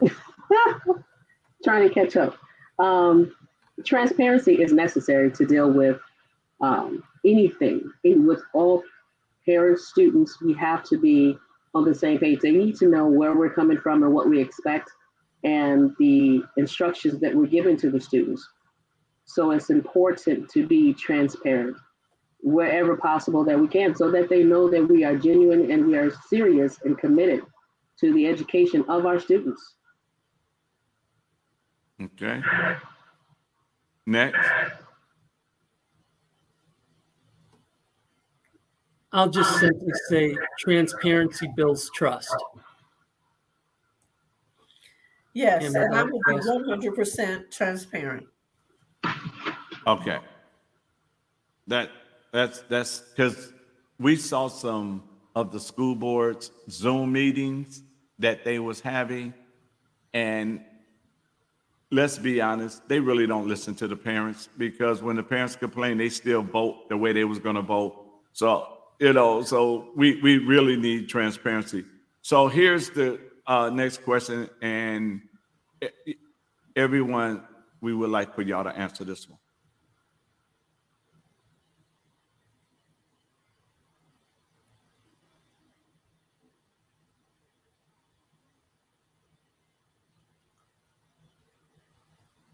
I'll go first. I'm willing to totally rethink how we do things from an educational perspective to move achievement forward. I think you've got to be willing to do whatever it takes if that is your central goal. Okay, Ms. Holmes? I'm kind of there also the same way with Jeff, but I just see that we need parent involvement and we need them to be a part of what's going on with the schools, with the parent coordinator, and reimagining what that looks like. Student achievement. How do you want your child to succeed? Sometimes you have to go back to the old school to bring those things forward that we grew up off of, and those things worked for us. And maybe revisiting them and bringing them to the forefront help change those things. And I'm all about parent engagement. I'm about community service and having the community involved in what we're doing and hosting programs and tapping into those grassroots organizations that are out there doing things for our youth. And a lot of those kids have, those grassroots organizations have a lot of the kids, they have credibility with them. And we want to listen to their programs and their chief complaints to try to help them out and move them along. What I'm going to do is I am going to wear my parent hat. And that's very important to me. So I've shared the reason I went into education is because I'm the parent of one of my children has severe disabilities, and I was talked down to at his first IEP meeting. And I remember what that feels like. I remember what it feels like for people to talk over my head and throw all of these abbreviations and these acronyms around, and I'm just sitting there clueless and too embarrassed to say, I don't know what you're talking about. And so as a board member, we have got to keep it simple. We have to use parent-friendly language. That's one thing I'm going to do. Keep that parent hat on all the time. The second thing is I've shared my priorities, and the fourth priorities is operational systems. And what that means is I don't care what comes across the table as a board member. When we're making decisions about fiscal budget allocations, when we're making decisions about closing schools, when we're making decisions about meal programs, whether we're going to hire people to cook in our kitchens or we're going to use a contracted services, I am going to use my guidepost of whether or not this is going to improve student achievement. How is this going to positively impact teaching and learning? Rather than just doing things because one, it's the way we've been doing it, or because it worked in another district, or because that's what somebody heard. You have to have a guidepost. And my guidepost is I want, just like, everyone on this call, I want to see student achievement increase. So when we're having discussions, if it's not going to lend itself to increase student achievement, then we don't need to keep talking about it. We need to scrap it and let it go, because we are in a state of emergency right now with our children and our proficiency levels. And so the last thing I'm going to do is my Bill of Rights for Students is a 20-point education policy plan that you will find implemented in high achieving districts. So I'm going to keep putting, just like I keep saying, Bill of Rights for Students in this call, I'm going to keep pushing each and every last one of my policies, because I know these are the things that lend itself to increase student achievement. Okay, now, Doctor, you cannot answer this question because you already just answered the question. So the other two, this is this question. Now listen to the question exactly. What is your vision for our children? Doctor done laid hers out. So we don't want to just hear, we want to make, no, we want your vision. What is your vision that you're going to do for our children? Yeah. Jeff, you can go ahead. So I'll keep it very simple, because sometimes we can throw a lot of things out there and it's not clear to people. And it's the same thing that I would want for my kids. Same thing I got for my kids. I wanted them to be curious about the world and be a really strong learner. Those are the skill sets that are going to carry you through life. And I wanted them to be generous to the community that they live in. I wanted them to be great citizens. That's what I want for all kids. Okay. You went around the question. What is your specific vision as a school board member? No, as a school board member. You running for school board, man. It's pretty simple. David, as a school board member. This is what I want for kids. I want them to be strong learners, and I want them to be good civic citizens. Okay, well, let me rephrase the question to you, because that's the whole purpose of having the school. Because you just went straight downtown and you was on the express bus. So let me back it up. What is your vision compared to the 7 responsibilities of the school board member? What is your vision for those 7 duties for our children? What is that vision? Don't tell me you want them to become. I don't think you really understood what Dr. Hendricks was saying relative to the 7 responsibilities of a school board member. I understood it well.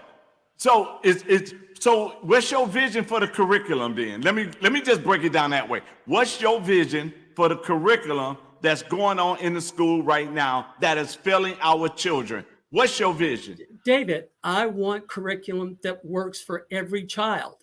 There is no one curriculum that services every child. And let me give you a specific example. We've got a large special needs population in our schools. I cannot tell you that same curriculum that I would use at a Rufus King would be applicable to a child that has severe disabilities. I can't tell you that. Okay. That would be unfair to that child. Well, the reason I say that to you, because you said it out your mouth. You said the system is failing. So the system of the curriculum is failing. So what would you do different with the curriculum? Because you vote on the curriculum. David, we vote on the curriculum, but we also look at the performance of staff.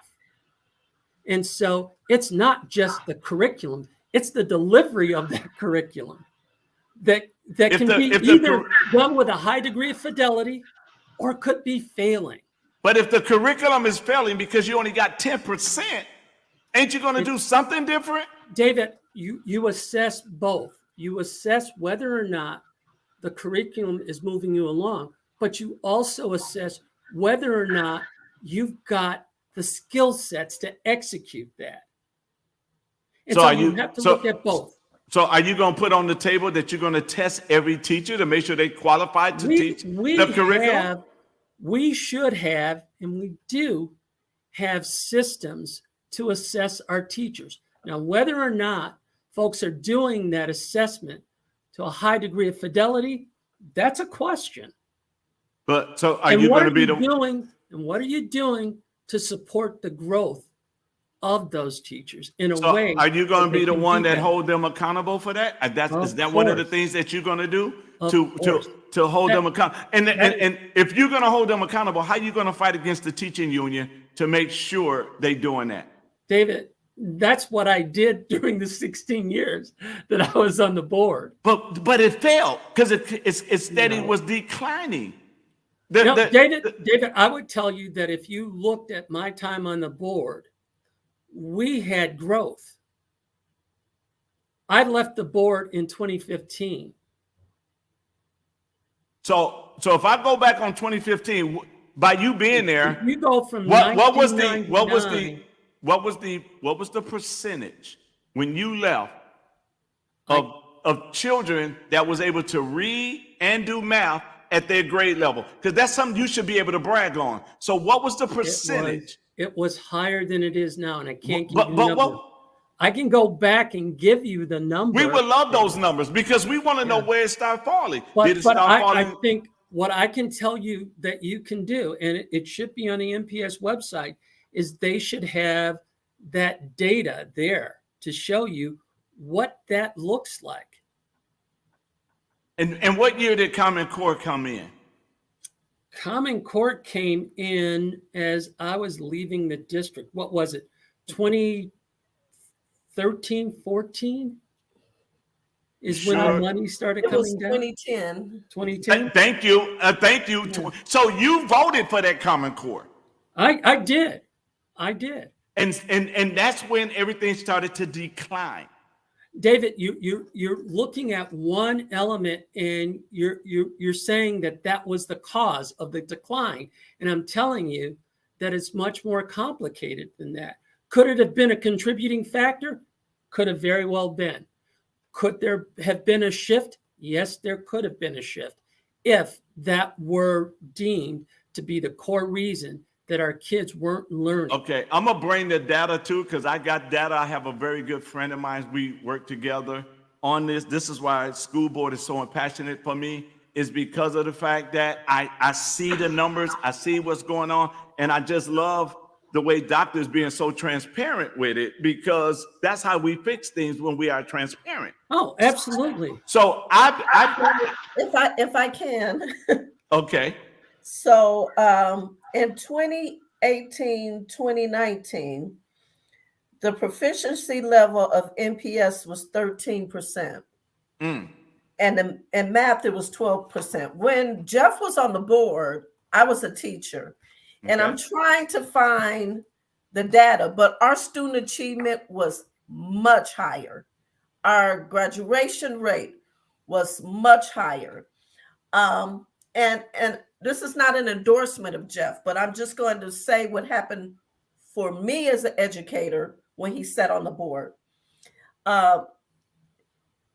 There were partnerships with community-based organizations to try to help paraprofessionals become teachers.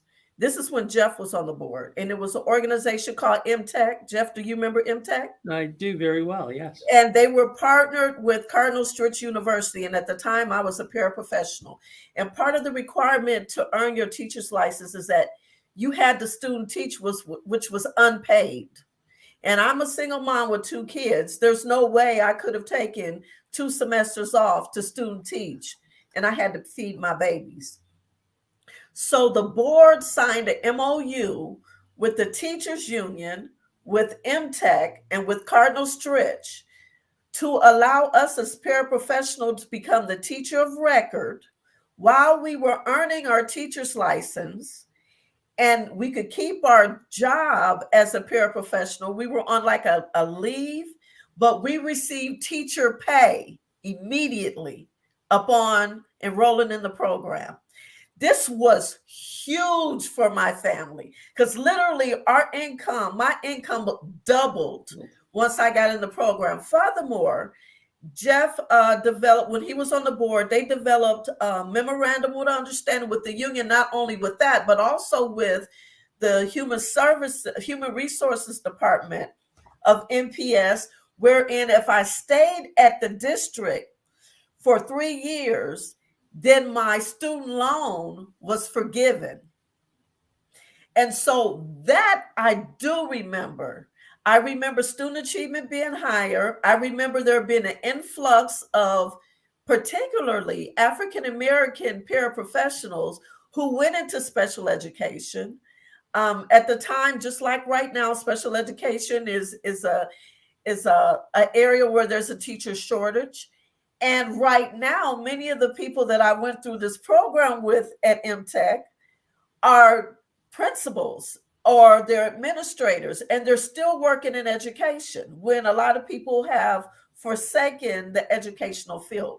So that's just something that I remember. I do remember student achievement being much higher. And I remember the partnerships with the Metropolitan Milwaukee of Black School Educators. I remember the partnerships with the Private Industry Council. I remember the partnerships with Alverno College.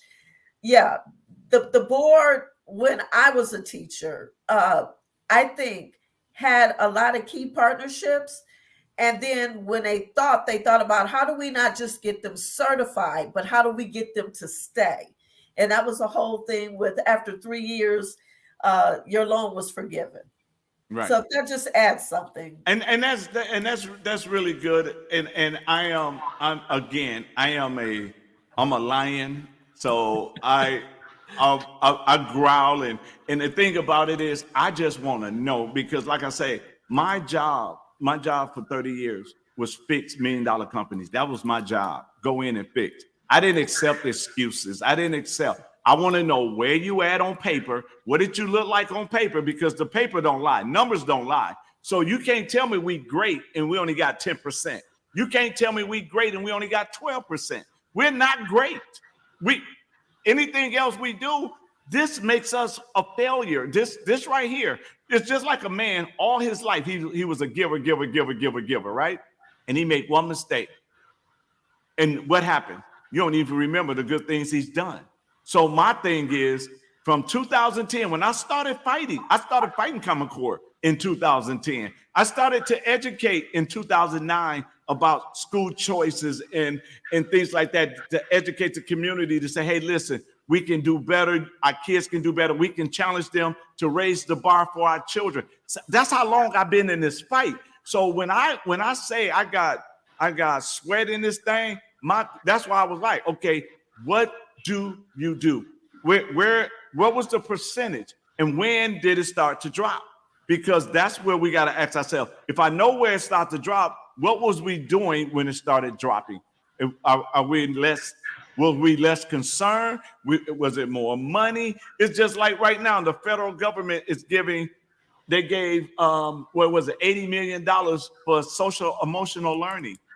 And in that money, they said that if for the federal dollars for the lunch money, it says that a boy got to be able to go into the girl's bathroom and the girl got to be able to go in the boy's bathroom if you want to touch this money. And I done the research. I searched it out. I saw it on black and white. And so when you have all of this stuff going on, yeah, you need the money. So you take the money, right? Just like Common Core. Evers took the money without seeing a curriculum. And once he took the money, you in. Whether you want that curriculum or not, you stuck with it. So, so these are the things that we're saying. And I'm not trying to rain on your parade, Brother Spence. I'm not trying to say you was a failure. I just want you to see that the system itself, like you said, it failed our children. And those that was in charge of the system failed our children, but now you're going to come back and redeem them because they messed up. And that's how you got to look at it. When I left, we was good. It's not good anymore. I'm coming back to make it right. Yeah. I'm good with that. That's all I'm saying. And David, we agree on a lot. Right. And so it's just important to be real with people. Can't you And tell the them, Will? fact of the matter is that we've got a huge hill to climb. And I cannot tell you if that will be turned in a year or 2 years. But what you should be asking us are, what are the signs of things getting better so that I can be on this journey with you? Well, here's the thing. If you take that 10% and take it to 15%, that's a sign. If you take it to 11, that's a sign. If you take it to 12, see, the numbers tells us the sign. What are we doing to get our kids involved in learning? What are we doing to get our kids involved in their future? What is it that we need to do to get more parents involved? We know they got to go to work. A lot of single moms can't be there because. Are we willing to put cameras in the classroom so when that child do echo, we can show their mama that footage and say, see, this is your child? I mean, what are we really willing to do to make it where everybody is accountable? Not just teachers, not just the school board, but the parents as well. The mayor and the aldermen, ain't nobody talking about the 10%. Nobody. Is my point. That is my point in all of this. But don't worry about it. You're gonna have some help in 24. Don't worry about it. We should all be at the wheel. But let me tell you something. You're gonna have some help in 2024 because 2024, I am in the race for mayor. You're gonna have some help, and I'm gonna hold you accountable more as the mayor than I am right now. And I would tell you that my goal is to make sure that the mayor has a seat front and center. Well, my goal as mayor, you ain't got to make sure I got a seat. I'm taking a seat. I'm coming there. I'm going to make sure because it takes all of us. It takes the whole village. It takes each and every one of us to come together and make it right for our children. So I'm passionate about what I do. So I'll be at that. You be like, why you here? Why you think I'm here? No, it will be, why aren't you here?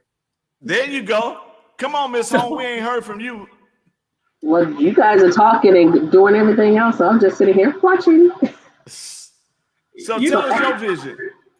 My vision would be to use student performance data to make the decisions that will increase student achievement. Okay, break that down for us. Pretty much where we're Dr. Hempkins calling on a lifeline.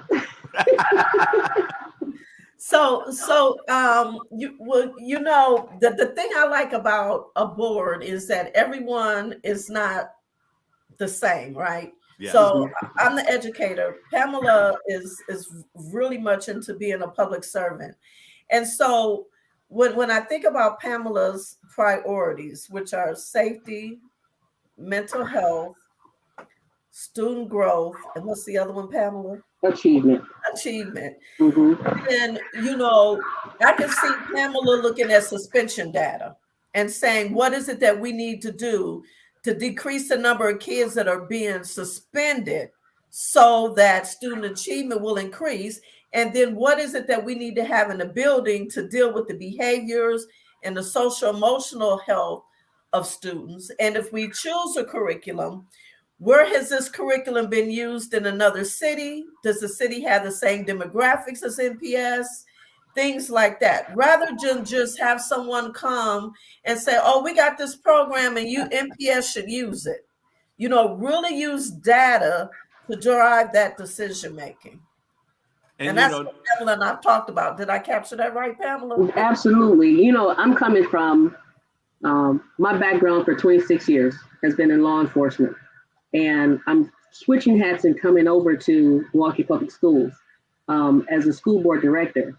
And I see the need for the things that I came across as a law enforcement officer that was disconnecting with law enforcement and the kids.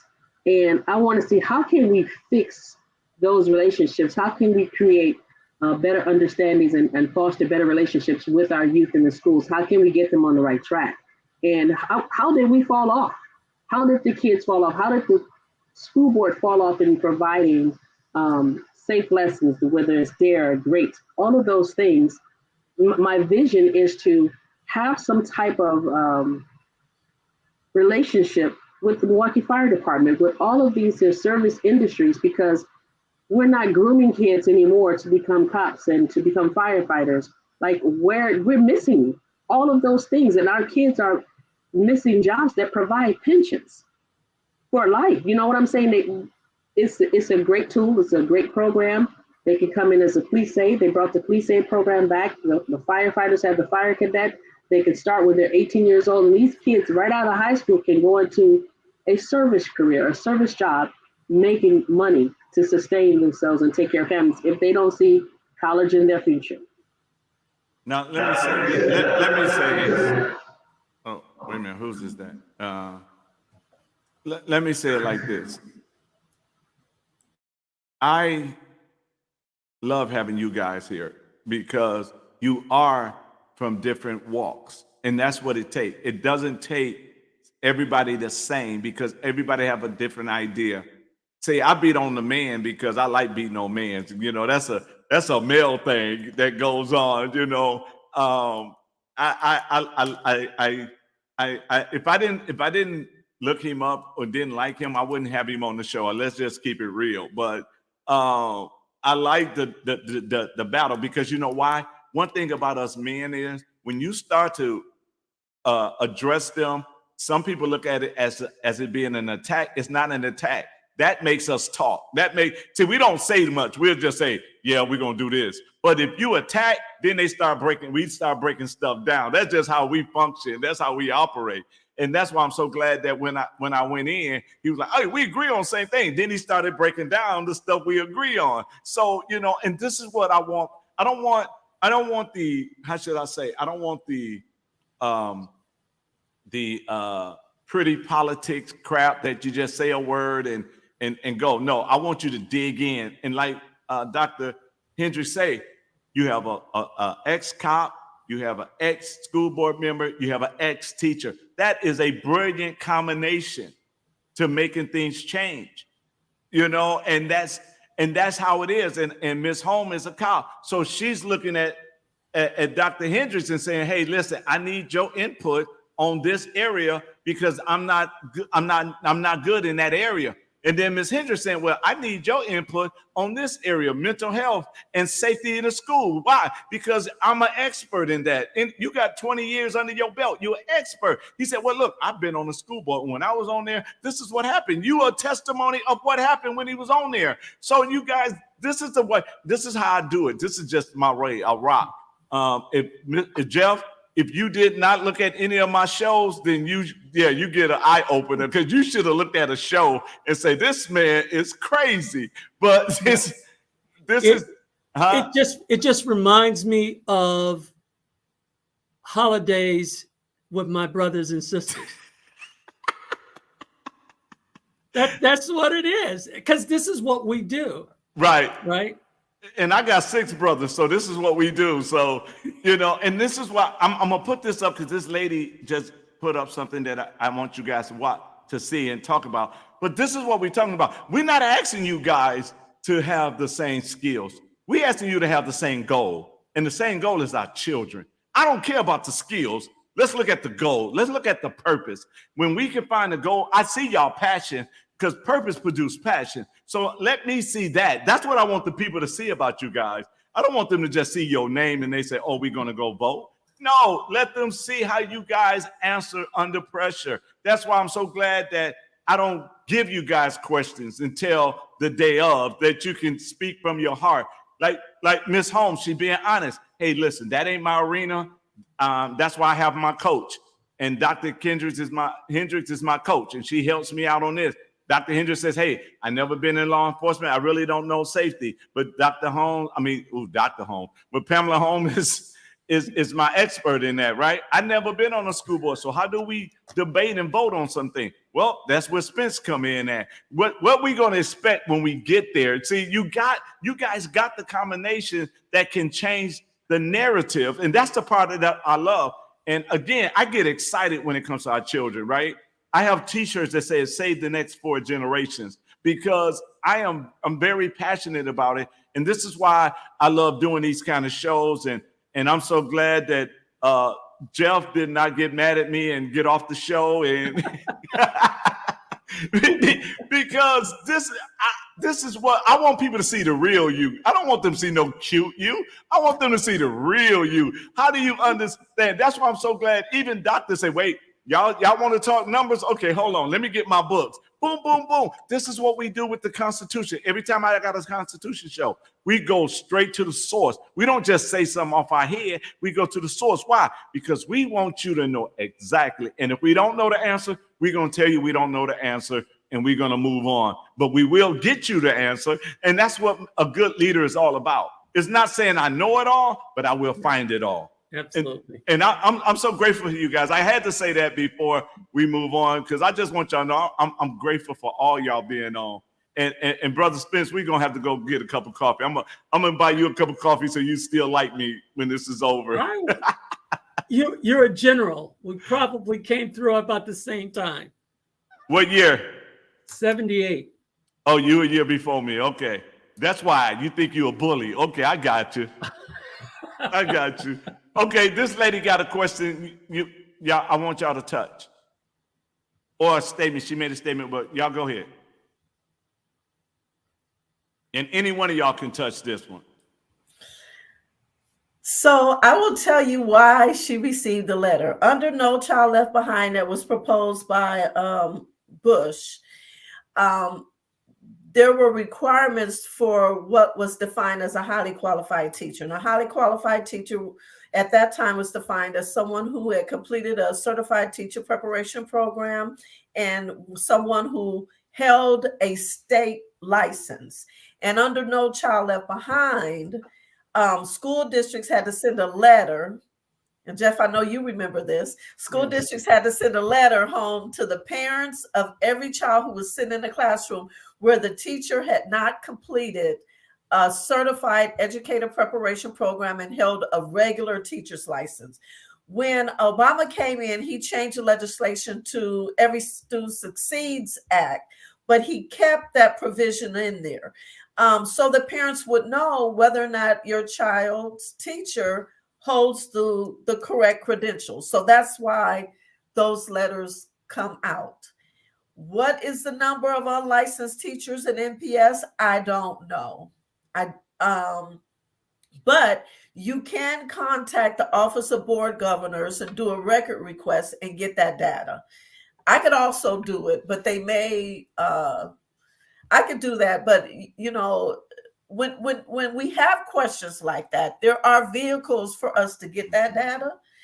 But I'm not sure. I don't know if any of the other candidates know that, but I do know that there are quite a few unlicensed teachers, but they hold a certification, an emergency teacher's certification. So they did not complete a program. They may have a bachelor's degree in engineering, and now they've decided that they would like to teach high school science.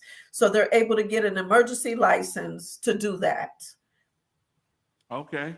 This is just going to be a continued issue moving forward. We've got more educators retiring out than are coming back in through traditional channels.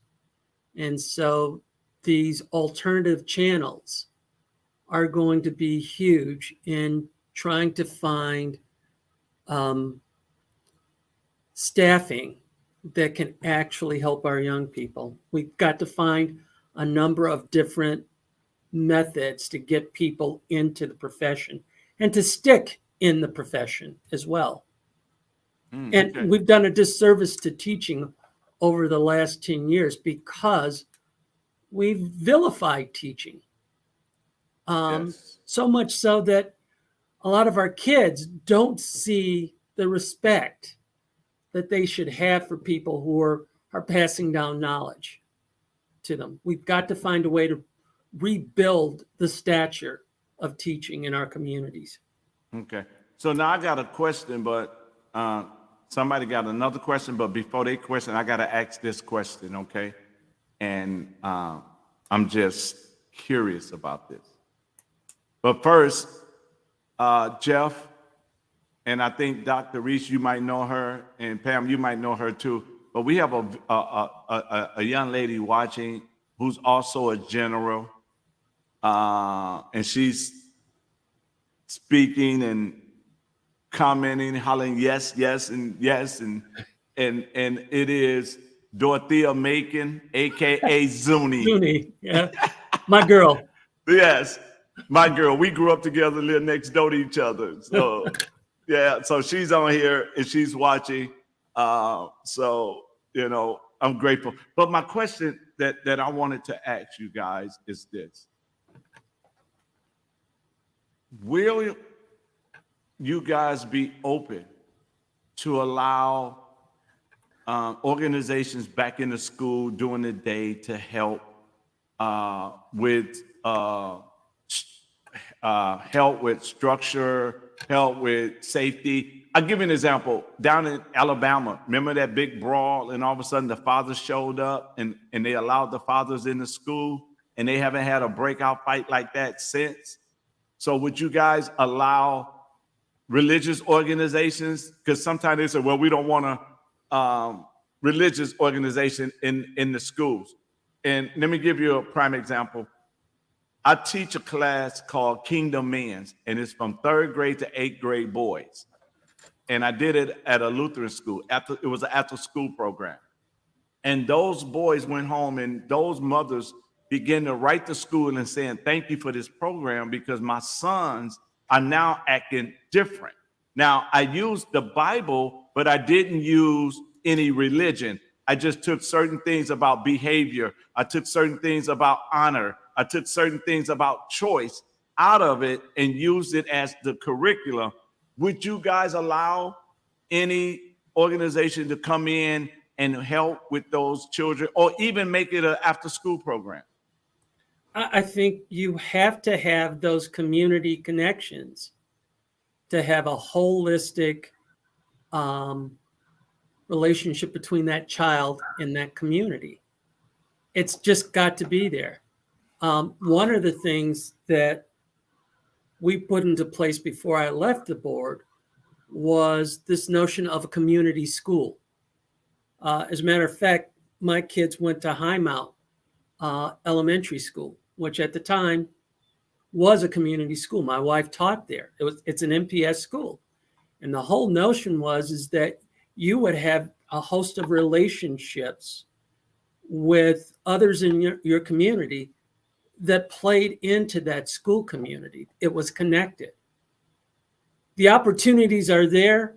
How we drive that is really important, because we should never be in a position where we're telling people you can't help out with helping young people grow.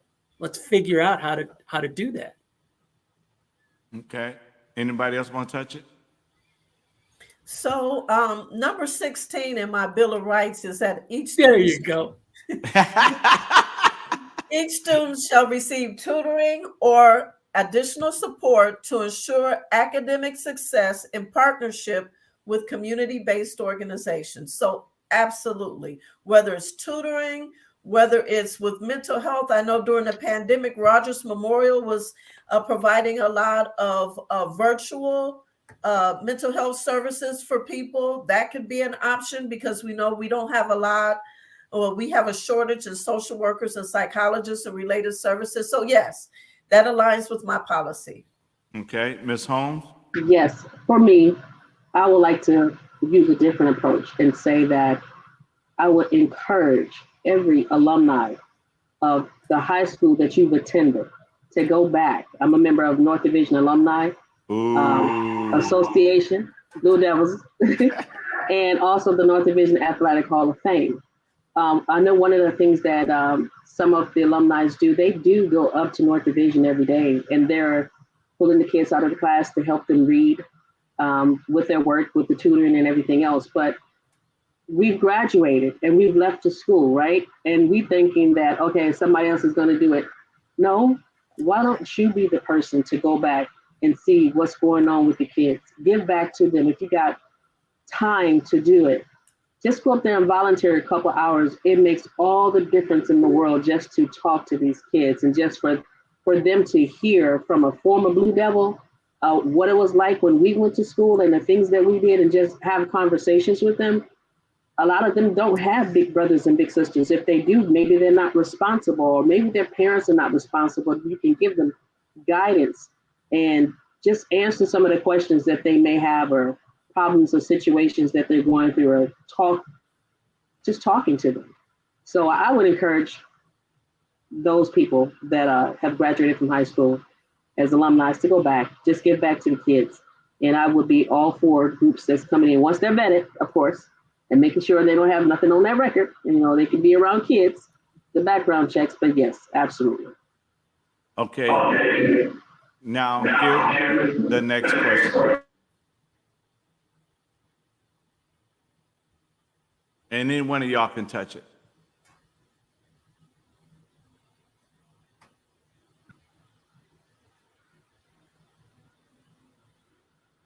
Well, I don't have a Bill of Rights, so I go first.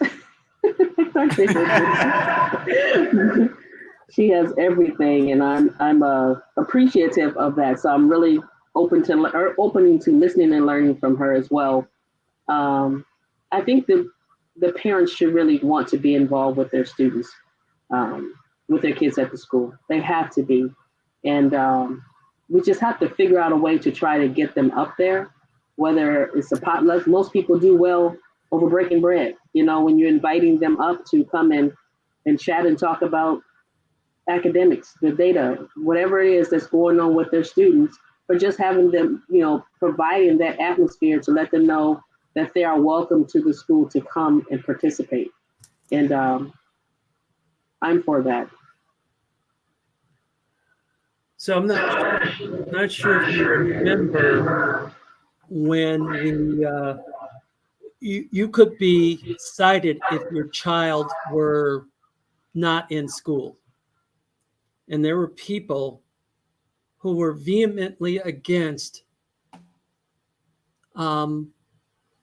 making sure that parents were held accountable for their kids' attendance. You have to get back to a place where we're helping people by saying, yeah, you know what? That's your responsibility to make sure that your child is there and is ready to learn. And we're here to support you in that. But you got to make sure that you're holding up your end of the bargain here. And so there are laws on the books now. I don't know if we're currently holding people accountable, just as we want to hold teachers accountable and the board accountable. We need to hold everybody accountable to their obligation to this social construct. You got to be there. I think I touched on this last week when I talked about validating home-based parental involvement and identifying ways for parents to be meaningfully involved at school, and then even going far to the right where we have parents who are advocating at the local, state, and national level around parents' rights and education and funding. And what I will say is that I support all types of parental involvement. Some of our parents, and I said last week, I'm never going to engage in parent blame or parent shame. Some of our parents are so overwhelmed with trying to take care of their families that if we can get them to engage in home-based parental involvement, and what that looks like is kids are going to bed at a certain time. We don't need that commercial. It's 10 o'clock. Where are your kids at? Because you have your kids at home.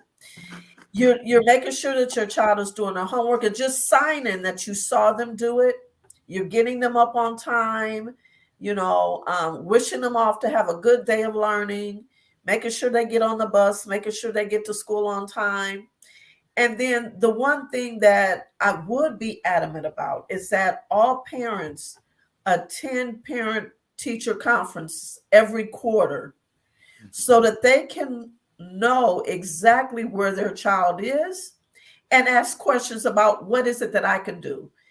And is there another community-based organization that might be able to help me in the areas where my child is demonstrating some deficiencies? Yeah.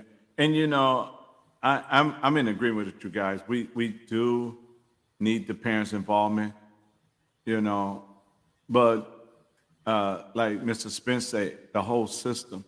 So the way the system is, parents can only be involved for so far, because if the parent is at the school and the teacher is telling the parent, your child doing this and this and this, and the parent not even putting their hand on the child, but just screaming at the child, what's wrong with you? Why? I didn't send you to school to do this, right? Somebody look at that and say, that's abuse. So that parent now going to get a knock on the door because they love their kid. They want their kid to educate, and they're fussing at their kids, telling them this is not why I sent you here. And now the parents, I get a knock on the door. Now they terrified. So guess what they do? They become nonchalant because they don't want to go to jail. So we got to untie their hands so they can be parents, so they can get involved and then deal with the issue with their children. Now, I go back to, it also takes us as a whole community. We gotta know our neighbors. So when our neighbor, well, let me take it back even farther. Parents gotta stop saying that the teacher don't like my child, because we couldn't say that when we was coming up in school. Be like, why did you get a D? Because my teacher didn't like me. Really? You got dealt with if you came home and that's your excuse. No, you're not putting in the effort to get an A. So what do you need? Are you having a hard time doing math? So let's sit down and find somebody to help you with math. Are you having a hard time doing reading? Let's find somebody to help you with your reading. You have a hard time just sitting still. What's the issue? That if the children know you there to help them, then there's a different story. And I'll give you an example. A parent called me. We went up to the school. The principal then was talking to the child, and the parent was trying to figure out how to get this child to act right and everything. And I said, while y'all talking, let me talk to the child. And I took the child in the gym. And on the floor of the gym, it says, in everything I do, do it unto the Lord. I said, read that for me. And he did. I said, read it again. And he read it again. I said, listen, you're not here for your mama. You're not here for them. You're here to make sure you're pleasing God. So read it again. Everything I do unto the Lord. Read it one more time. When he read it the fourth time, we went back in the room. His countenance changed. He changed. He apologized to his mama. The principal looked at me and he was like, what did you do? I just showed the child that I care about him. And I know the principal can't do that to every child because you got 100 in your office, but you got to let someone in that can relate, that can communicate, because majority of the teachers are Caucasians. So, right. So it's hard to get the kids to relate to them and them to them. I dropped the teacher off this morning. You know what she told me? She says, all my kids come to school from 7:30 to 9:30 every day. I said, and that's okay with you? She said, no. So then which children are late? She said, the ones that the parents drops off. Okay, then is there a way that those kids can get on the bus? Because they will be on time.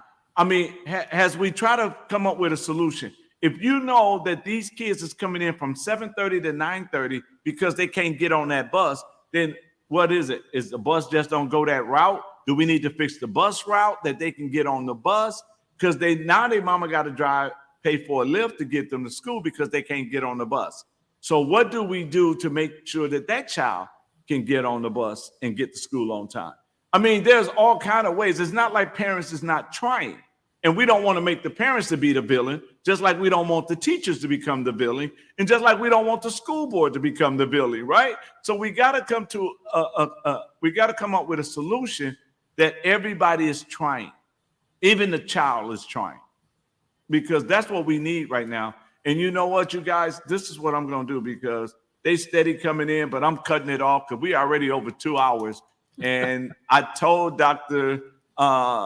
Hendricks that this thing can go 3 hours or longer because people are engaged and they want to know and they are excited and they're concerned about the children.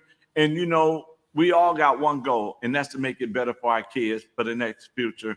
So what we're going to do is, Doctor, you last. I'm putting you last right now. So I'm telling you right now. So don't get in this one right here.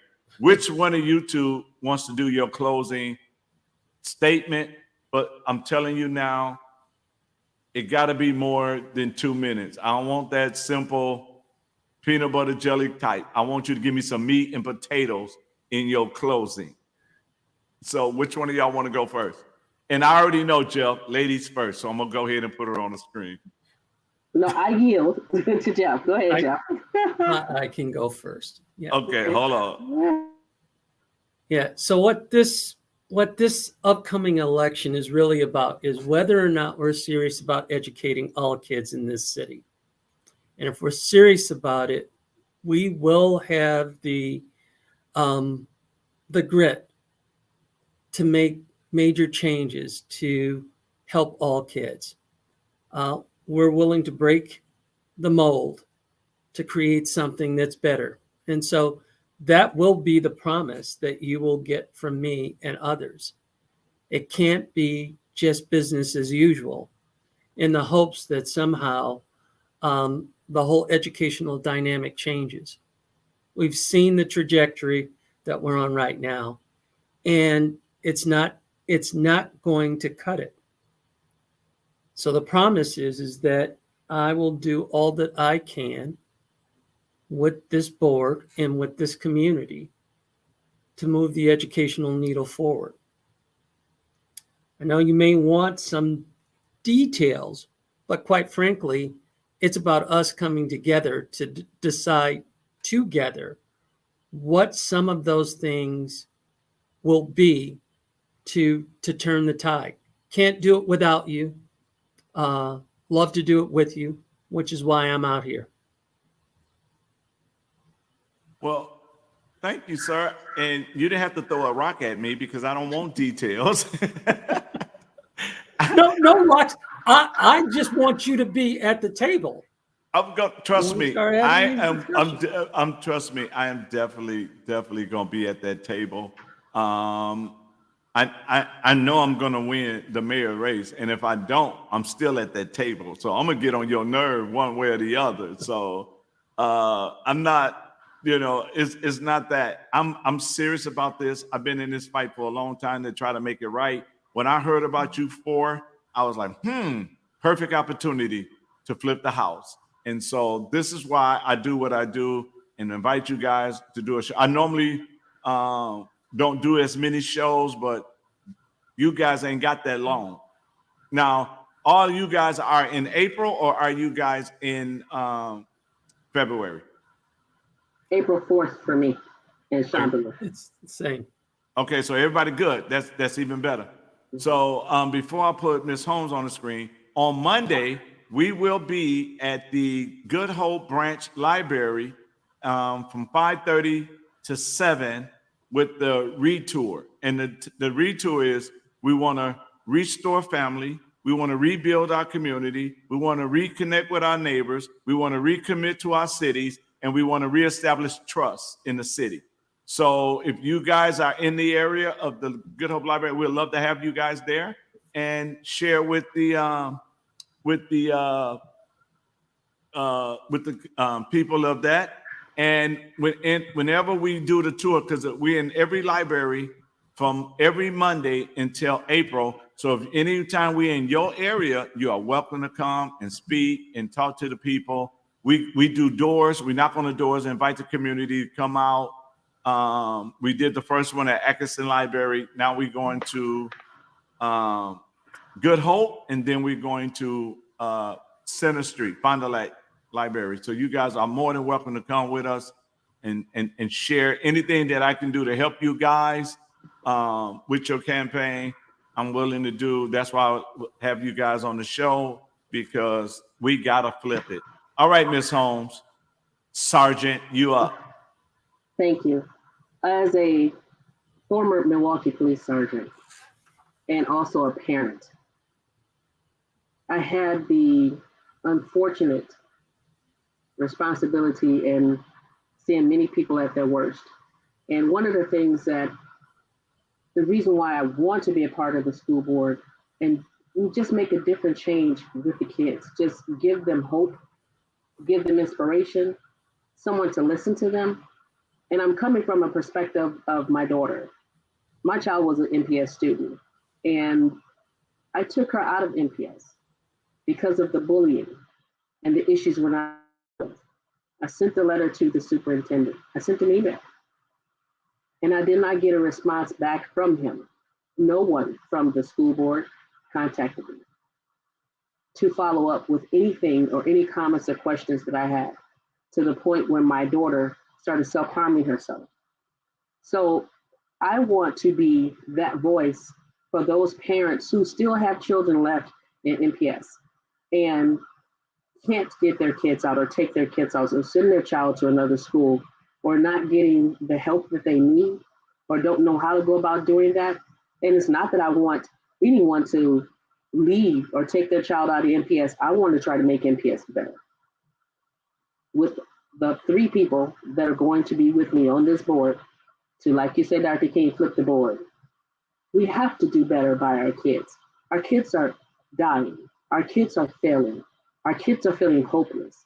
Our kids are committing suicide. I'm a parent of one who tried to, but I was able to save my child. What about all the other parents that don't know what to do? We have to provide resources and services to our families to get them in a better place, in a better space, in a better frame of mind, to let them know that we care about them, that we're concerned. And the schools have to be better. We have to upgrade a lot of the things that are going on inside the school, from the school lunches. Discuss mental health, have real conversations about it because it's real. These TikTok videos and these challenges these kids are participating in, hanging themselves, and a lot of people don't think their kids are involved in anything or not doing some things until it's their child. That's the most depressing, the most saddest thing ever. And just to know that my child was one of those kids who tried, I was like, never, not, I have 3 grown kids, and this is the last one, the 15-year-old. I was like, it almost felt like I was a bad parent. I wasn't doing something, like I wasn't paying attention, but I listened to her and I talked to her, and you just never know what's going on with these kids. And we have to reach them in better ways than we have been doing, to redirect our youth and give them the guidance and the strength that they need, and the education, quality education, so that they can survive and they can compete in the real world and they feel like they're doing something. And by all means, listen to our kids.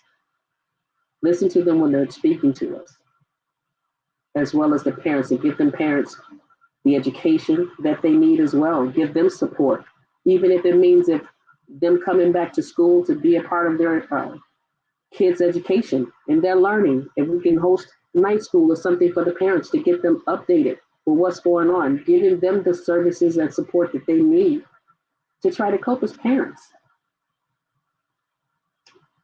That's my skill for now.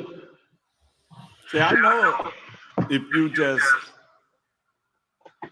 stop hiding and share your heart, you got a lot to say. So that was very, very, very well. And so last but definitely not least. Thank you so much. Thank you to everyone who joined us tonight. Listen, I'm just a parent. I'm a grandmother. I was raised in the 53209 zip code on 40th and Hampton. I graduated from Custer High School. And I want our children to have the experience I had. I had art, music, gym, FIAD, home ec, industrial art, shop. I hated it, but I had it anyway. I had orchestra, cheerleading, human services, the math club, the chess club, you name it. All of this is what builds a well-rounded child that becomes a well-rounded adult. NPS has produced the best in the past. I was talking to a principal, the other day, and he said, "You know what? We need to start having shop again." He said when he went to tech, within the first, I think he said, couple of weeks, you had to identify a specialty to explore, and then you chose another specialty to explore. We have to keep our children engaged. Our school buildings have to be open. We have to partner with community-based organizations. And I know that my Bill of Rights talk about this. I know what my priorities are.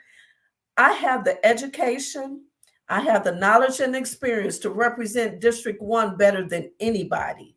I say that unequivocally, very humbly, but it's the fact. I hold the plan. So I believe I can do this.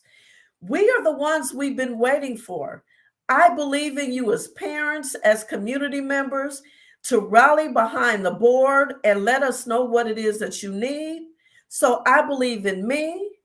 I believe in you, and I believe that we collectively can improve academic outcomes for each and every student at NPS. And by voting for me and voting for my colleagues, we can make it happen. All right, all right. I'm telling you. I'm sorry that Daryl wasn't able to join us tonight. I probably would have got tag team, but that was good too. But you're right, you guys. It is about our children. It's about us coming together. In my book, it talks about why it's important to stay in the middle from a kingdom perspective. We got to come to the middle. We can't point fingers. We just got to come up with the solutions. We got to have a mind to work, and that's the only way that it's going to get better for our children. It's the only way it's going to get better for parents, because everybody got to come together. We got to come together. And I remember one time, it was so, excuse me, it was so funny. I went to Victor Burger, and behind Victor Burger was National's Food. And we got our report card, and my report card was bad. So I went over by National Food, and I threw it in the garbage. And I was going to go home and tell my mom I didn't get my report card. And to this day, I still don't know who saw me throw that report card in the garbage and got it and beat me home. And I only lived down the street. And when I got home, my mama said, "Where's your report card?" I said, I didn't get it. She said, "Yes, you did. You threw it in the garbage." And she showed me the report card. That's called community. That's called coming together. That's called holding each other accountable. But whoever it is, if I find out your name, you in trouble. But this is what we're talking about. It doesn't have to be my child in MPS, but it's a child, right? My neighbor can tell me, and the parents at the church can say to me, "I can't go to the school. Can you go in my place?" And I'm going. And I'm going up there to see what the problem is, and let's deal with it. I have went with parents to be that advocate and say, "Hey, listen, what's going on with this child? What can we do to make it better for this child?" Because this is what it's about. It's about our children. And when we have people that are the saddest part for me is this. You have so many kids that left the school, the MPS school system, that you got to make the schools into an apartment. That's telling you something is wrong. When they're leaving, that many is leaving. That right there says something is wrong. And then when you get up in the morning, you go outside and you see a first grader at 6 a.m. or 5:45 in the morning standing on a bus stop. Standing on a bus stop at 5:45 in the morning, this little kid standing on. Why? Because all the other schools in their neighborhood is shut down. That's the issue. So, but you guys, I am so blessed to have you guys tonight. I thank you guys, Jeff, General, all day. We're not gonna hold it against that blue devil over there. We just gonna, Come on now. Some of the best educators went to North Division. Howard Fuller, that Potty Williams, Arthur Jones, Gwendolyn Moore. It's a lot of us. Oh Lord, you shouldn't say them names because some of them names I could say something about, but I'm gonna be nice tonight. Okay. But the thing about it, you guys, is we want you guys. I'm so glad you guys is here. This is out. People are sharing it, so it's going to get to more people, and we're going to push you guys from now to April that we can flip MPS. But I will say this: we flip MPS, and y'all don't do what y'all saying y'all doing on this thing. I'm going to do a month shows on you guys, a whole month. That when you go to the restaurant, they're gonna be like, "You that person he talking about?" Because it's and the thing what I try to tell people is this: when it comes to education, it ain't about being a Democrat or Republican. It's about being an educator for our children. It's about building our children. It's not about pushing anybody's agenda but our children's agenda. And so this is why I'm saying what I'm saying. We love you guys. I'm so grateful. I'm blessed. People been throwing up hearts. People been even when I was going on against you, Jeff. I ain't gonna say attacking you, but our conversation, people was like, "Oh, I love him," And my wife was like, "Let him speak." She was in my ear. "Let him speak. Let him talk." No, this is me. This is how we do things. And you're right. We had the chess club, we had the math club, we had the debate club, we had all of that.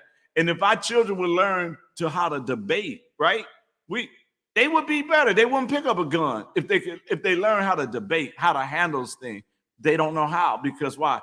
It's not in school anymore for them to know these things. So we are grateful. I want to do another show with you guys whenever y'all available. I want to keep y'all face out there. I want to do it, but this time, you guys, I want to bring a person that's running for alderman on, and see if they willing to support you guys as we drill them too. Because everybody know when they come on my show, they better have thick skin and they better be ready because it's going to have a healthy discussion. And I'm not giving any person that anybody running for alderman, they don't get a pass. You're going to have to explain to me. Just like in District 9, you got 4 people that don't even live in the district trying to run for alderman. Are you an opportunist or are you really trying to help that district out? These are some of the questions that people get mad that you ask, but you got to ask those kind of questions. You don't even live in the district, so you don't even know what the district wants. So how are you going to help the district out? So I want to bring some of them on and we attack them and then see if they really going to support you guys. Because if they say, yeah, we got it on tape, and I would do a whole month show on them. So, and if you ain't never seen one of my Think About It Tuesdays, let me put it like this. My Think About It Tuesday got me kicked off Facebook from September 28th to December, I think 18th to 19th. They took me off because I was going in. And this is what we need. We need people that's going to hold everybody accountable to do what they claim they're going to do for the kids. Because I'm tired of doing funerals for young people. It shouldn't be. We just had another 11-year-old just got shot yesterday. I'm praying that person is okay. We have to do whatever it takes in our power to make sure that our investment in our children, we get a great return. And like you said, they come out being great leaders, great doctors, great whatever. But we gotta put them in a position to become great. So I want to thank you guys again. You can let me know when y'all is available again. Brother Jeff, I would love to get with you face to face, and you can always find me at El Greco's. That's my home. That's my second home. El Greco.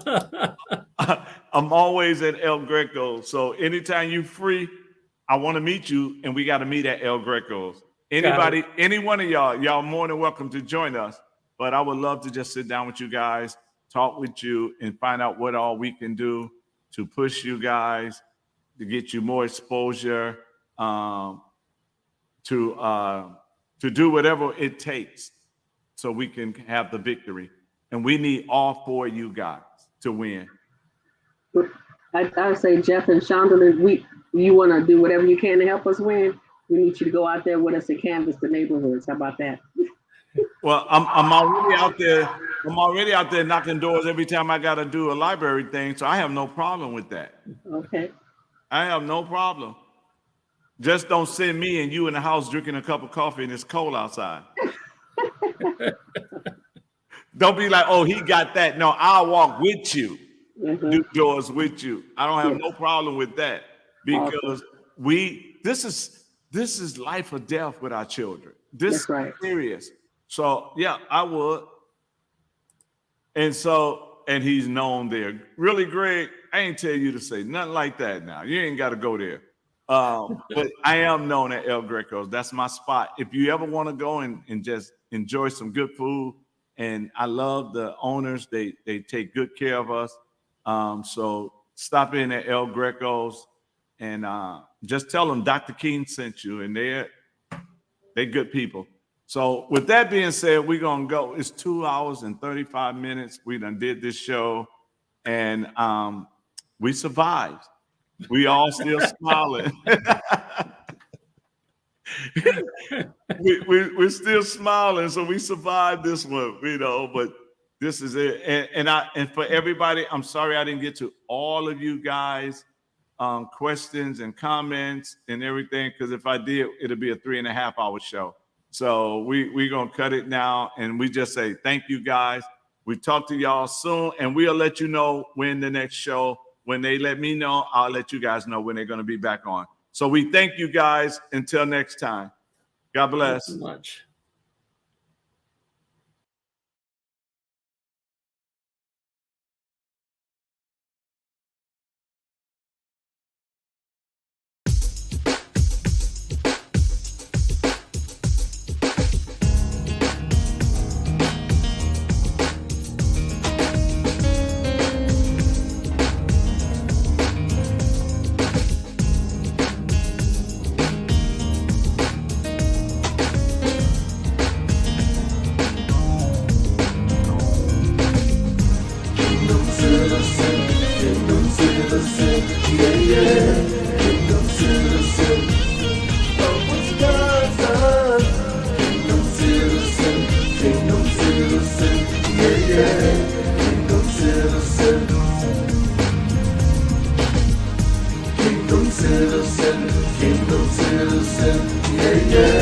Kingdom citizen of Wisconsin.